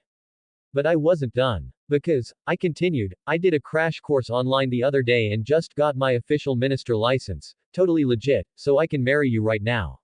Like, officially. I pointed at the empty hallway. We've got privacy, ambiance, a witness, me, and a very elegant trash can that can double as an altar. Bella choked on her own breath. Edward let out a low, amused laugh as he shook his head. Mike. I couldn't hold back anymore. I burst out laughing, nearly doubling over. Bella slapped my arm with her free hand. Not funny. She squeaked. Oh my god, Mike. Edward turned to her with a teasing smile. What's with that look, Bella? Is marrying me that mortifying? Bella's face went bright crimson. That's not. You, both of you, caught me off guard. Edward chuckled again, soft but warm. I exhaled dramatically and pointed back toward the gym. All right, lovebirds, I'll leave you to your intensely smoldering eye contact or whatever you're about to do. I have something incredibly important to handle. Bella blinked. Important. There's a lady I need to invite to dance, I said smoothly. Edward gave me a grateful nod. Thanks, Mike. Bella squeezed my hand briefly. Yeah, thank you. Have fun, I said, backing away with a grin. And don't get married without me. I want front row seats. I already have a very embarrassing speech prepared. Bella groaned. Edward laughed. And I headed toward my car, heart already pounding with anticipation for the next part of my night. I got to the Clearwater house in record time, practically jumping out of my car before the engine even finished rumbling. I knocked, trying, and failing, to look casual, and waited with way too much anticipation for the door to open. Sue answered with her usual warm smile. She was wearing a burgundy dress that accentuated her mature curves. Mike, you're finally here. Come in, come in. Hi, Sue. Thanks for the help. You look beautiful by the way, I said, stepping inside. She waved her hand. Oh, it's nothing, you really think so? Yeah, that dress suits you perfectly. I said smoothly. She beamed at the compliment. But then I stepped into the living room, and proceeded to stop breathing. Leah was standing there, tugging at the hem of a tight black dress that hugged her like a second skin. I'd never seen her wear anything like that. She looked, honestly, like a goddess who had accidentally wandered into someone's living room. My jaw practically hit the floor. Leah noticed and her eyes brightened. Mike, what are you doing here? Shouldn't you still be at prom? I still didn't answer. My brain was too busy short-circuiting. When the silence stretched, Leah's expression shifted to teasing. She walked toward me slowly, hips swaying just enough to make me forget how to blink. She reached up, closed my hanging mouth with a gentle tap, and asked, like what you see. All I could do was nod repeatedly in a dumb way. It took a moment, but I finally found my voice. You look stunning, I said. And it came out with so much sincerity that even I heard it. Right then, Seth came down the stairs in a suit, saw us kissing, and immediately gagged loudly. Ah, gross. Harry walked out of his room at that moment, adjusting his sleeves. Hello, son, he said warmly. Nice to see you. Good to see you too, I said, then gave Seth a fist bump as he continued pretending to be traumatized. Sue, who'd clearly been watching all of this like it was her favorite drama, clapped her hands together. All right, you two, you should get going already. Have a good time. Leah blinked at her. Wait, what? What about your friend's wedding? There is no wedding, Sue said, completely unfazed.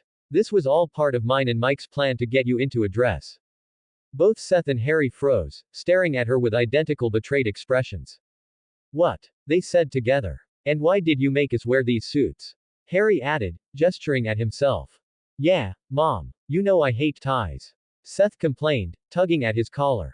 Sue turned to Harry and said, You, mister, are taking me out to dinner. I am. Harry asked, confused. Yes. And if you behave, you might just get lucky.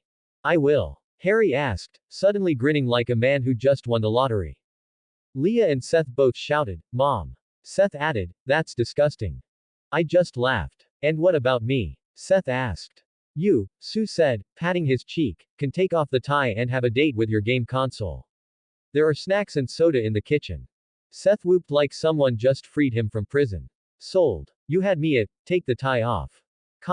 I led Leah into the woods, her hand in mine, the trees swallowing us up in the cool, earthy darkness. She kept glancing around between steps, her heels sinking into the ground every few feet. Mike, she said, narrowing her eyes at me, where exactly are you taking me? It's a surprise, I answered, trying to sound mysterious. She took another wobbly step and grumbled under her breath. I watched her try to navigate the uneven ground in those heels and immediately stepped in. Without warning, I scooped her up into a princess carry. Leah let out a startled laugh, arms flying around my neck. Mike. Come on, princess, I said with a grin. Let me take you the rest of the way. She rolled her eyes, but the smile on her face made it pretty clear she wasn't complaining. After about 10 minutes, the trees opened up and we reached the clearing I'd decorated that morning. I set her gently on her feet, and she blinked around in confusion at first, just the moonlight and the faint outlines of trees. Hold on, I said, moving toward the switch I'd hidden behind a stump. With a soft click, dozens of tiny lights flickered to life, draped through the branches and scattered across the clearing. They shimmered softly, like we were standing in the middle of a swarm of fireflies. Leah gasped. Oh, Mike, it's beautiful. The look on her face made all the work worth it.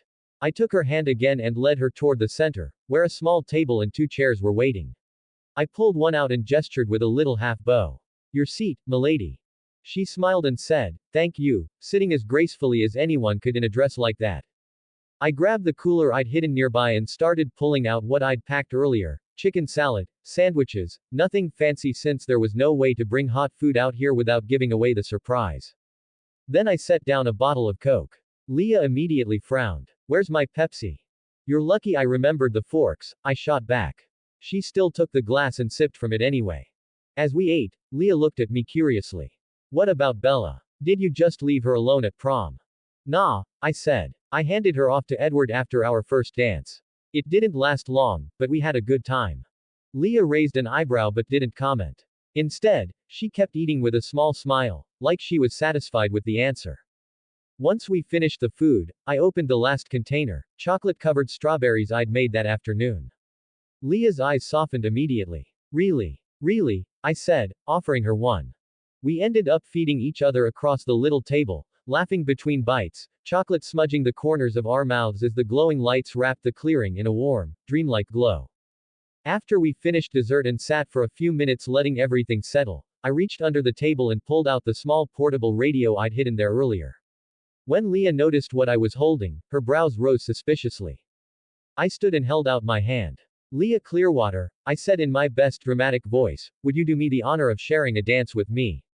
She stared at my hand for a long moment, lips pursed like she was about to shoot me down just for the fun of it. Then her eyes flicked up to my face, saw how hopeful I probably looked, and she sighed like she was making the biggest sacrifice known to mankind. Fine, she said, placing her hand in mine.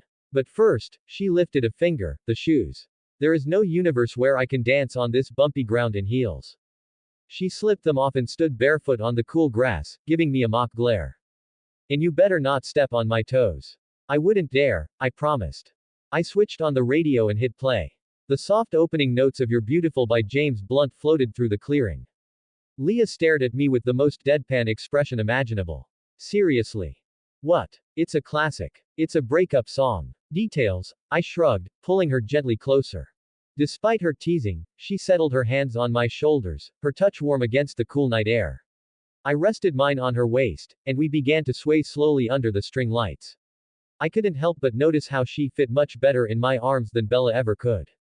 When the chorus hit, You're Beautiful, I couldn't help it. I lifted her easily off the ground and twirled her once. Leah let out a half laugh, half yelp. Mike. But when her feet touched the ground again, she was smiling wide. We didn't bother saying anything else. She tilted her head up, I leaned down, and we kissed, slow, warm, and utterly perfect. Then with her forehead resting lightly against my chest, we kept swaying to the music, the world narrowing down to nothing but us, the lights, and the soft echo of James Blunt singing into the night. As we finished dancing, Leah's laugh quieted, and when she looked at me again, something in her eyes changed. Softer. Brighter. Vulnerable in a way she rarely let anyone see. I love you, she said quietly, like she was handing me something delicate. My chest tightened. I love you more, I said, because it was the only thing that felt true. That set off our little war. I'd die for you, she shot back, arms crossed like she'd already won. I snorted. Yeah, okay. Like I'd ever let that happen. Try this on for size, I'd kill for you. She didn't even blink. So would I. We could do it together. Make it romantic. I say we kill Paul and make a date out of it. I burst out laughing so hard I scared a couple birds out of the trees. Leah. What? She said innocently. I was being serious. She wasn't, and we both knew it, but the way she cracked made both of us dissolve into laughter again. The kind of laughter that made my stomach hurt and my heart feel stupidly full. But then it faded into something quieter, heavier. She looked at me. Really looked. Her gaze flicked to my mouth, and I felt my breath catch. I parted my lips to say something, anything, but Leah moved first. One second she was just sitting there. The next she launched herself at me. I hit the grass with a grunt, Leah landing on top of me, warm and laughing, her palms cupping my cheeks as she kissed me, hard, urgent, full of everything she'd been holding back. Leah, I tried to speak, but she kissed me again, fiercer. I'll prove it, she murmured against my lips. That I love you more. Her forehead rested against mine, and her hands were trembling just a little as she pulled her dress up. Not from hesitation, no. From how much this meant to her. To us. The bra followed, and she bit her lips as she pulled her panties off at last. I looked at her frozen in disbelief, looking at this nude goddess in front of me. But seeing her looking so nervous, her eyes darting around and waiting for a word from me, my brain finally rebooted and I moved. I tucked a strand of hair behind her ear and whispered, "Hey. Look at me." She did. Moonlight poured across her skin, catching the small lights I'd hung earlier like they were tiny stars tangled in her hair. She'd never looked more beautiful, and I don't think she ever will. Not in any fancy dress, not at any event. Just, like this. Honest. Unprotected. Mine. Are you going to join me or not? She asked nervously, gesturing at my clothes that were still on. Are you sure you want this? I looked into her eyes. I'm sure, she said softly, answering the question. I want this. I want you. I couldn't breathe for a second. I kissed her again, slower this time, deep and careful and full of everything I felt. She shivered and pulled me closer, and suddenly the world shrank to just the two of us and the quiet between our breaths. She helped take my clothes off and then we took our time. No rush, no pressure, just two people choosing each other. Her fingers brushed my jaw. Mine slid to her waist. Every movement felt like a question asked and a yes whispered right back. Eventually I shifted, rolling as so I was above her, giving her every chance to stop me. She didn't. She smiled up at me, eyes warm and steady, and tugged me down with a gentle pull. And there, under the moonlight, with the trees around us standing like silent witnesses and my little lights glowing like fireflies. We crossed a line together. Not rushed. Not careless. Not because prom was happening miles away. But because we loved each other. Because the moment was right.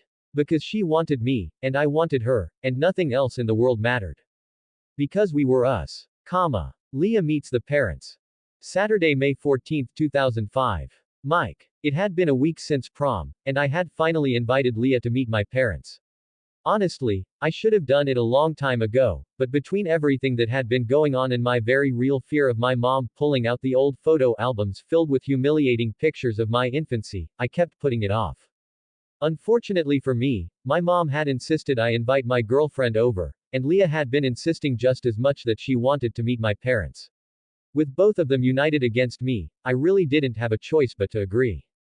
Now it was around 2 in the afternoon, after lunch, and I was in my room trying to make it presentable. I hadn't cleaned it in almost 2 months, and calling it a pigsty might have been generous. Dirty clothes were scattered haphazardly across the floor, empty soda cans and snack wrappers overflowed from the trash basket, and a fine layer of dust clung stubbornly to every flat surface. I started by gathering all the clothes and tossing them into a laundry pile, then stripped the bed and replaced the sheets with clean ones. After that, I emptied the trash, wiped down the furniture, and did my best to make the room look like it was inhabited by a functional human being. When I finally finished, I stepped back and looked around, surprised it didn't look half bad. I let out a long breath and wiped the imaginary sweat from my forehead with the back of my hand. Good enough. Hopefully. An hour later, Leah finally arrived in her old Honda Civic. I saw it through my bedroom window first and immediately felt my stomach drop. This was it. No backing out now. I glanced at myself in the mirror one last time, adjusted my shirt, and took a deep breath before heading downstairs. The front door opened before I even reached the last step. There she is. My mom announced, loud enough for the entire neighborhood to hear.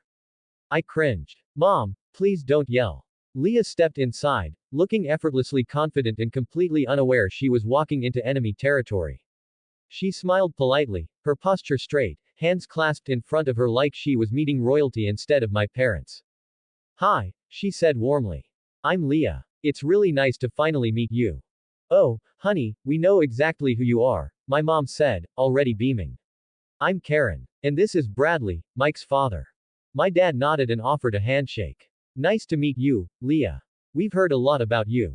Leah shook his hand. All good things, I hope. My dad opened his mouth, probably to say something reassuring, but my mom beat him to it. Well, that depends, she said thoughtfully. We know you make him happy, which is wonderful. But we also know he hasn't stopped talking about you since prom. Mom, I groaned. Leah's smile widened. Is that so?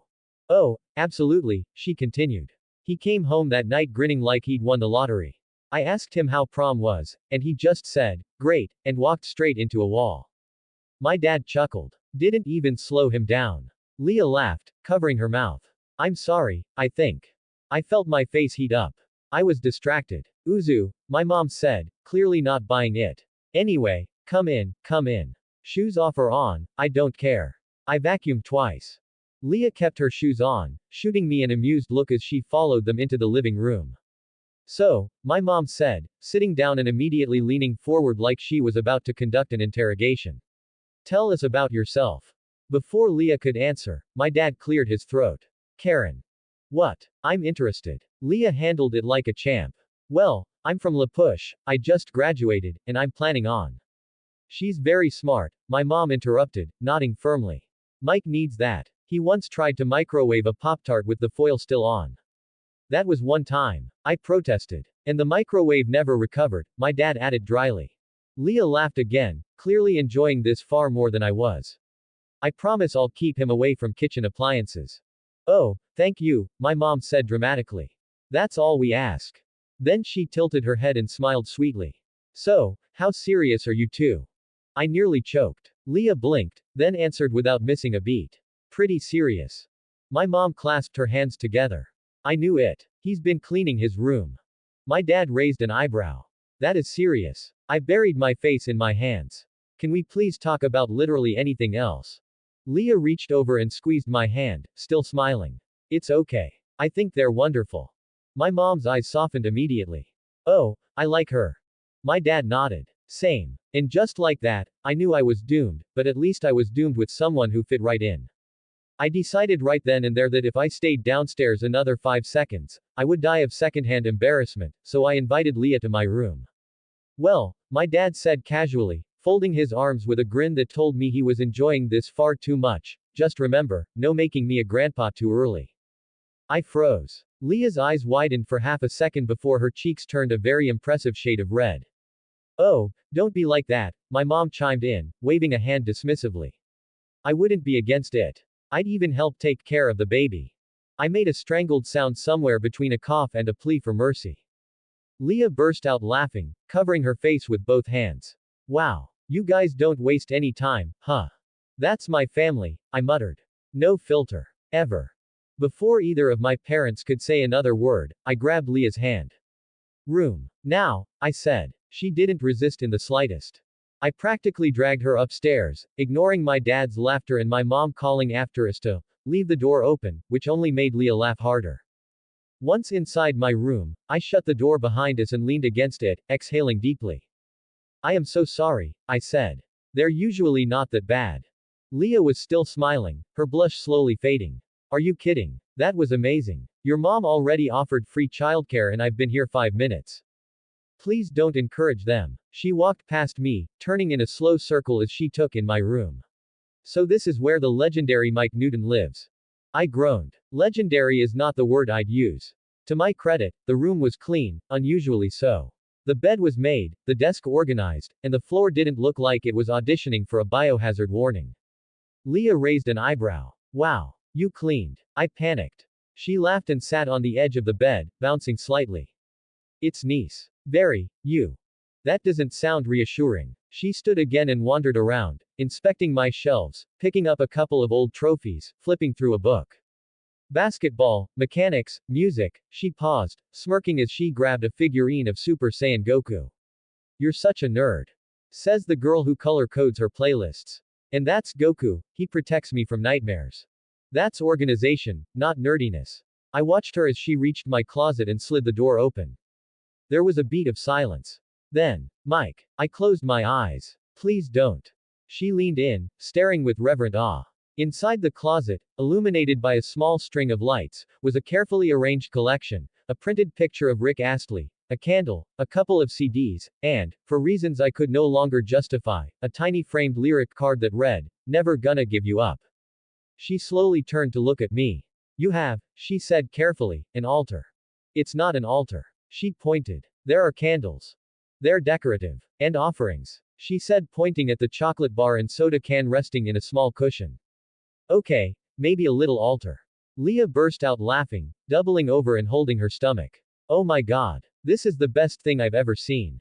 It was a joke that went too far, I defended myself. Once you commit, you have to see it through.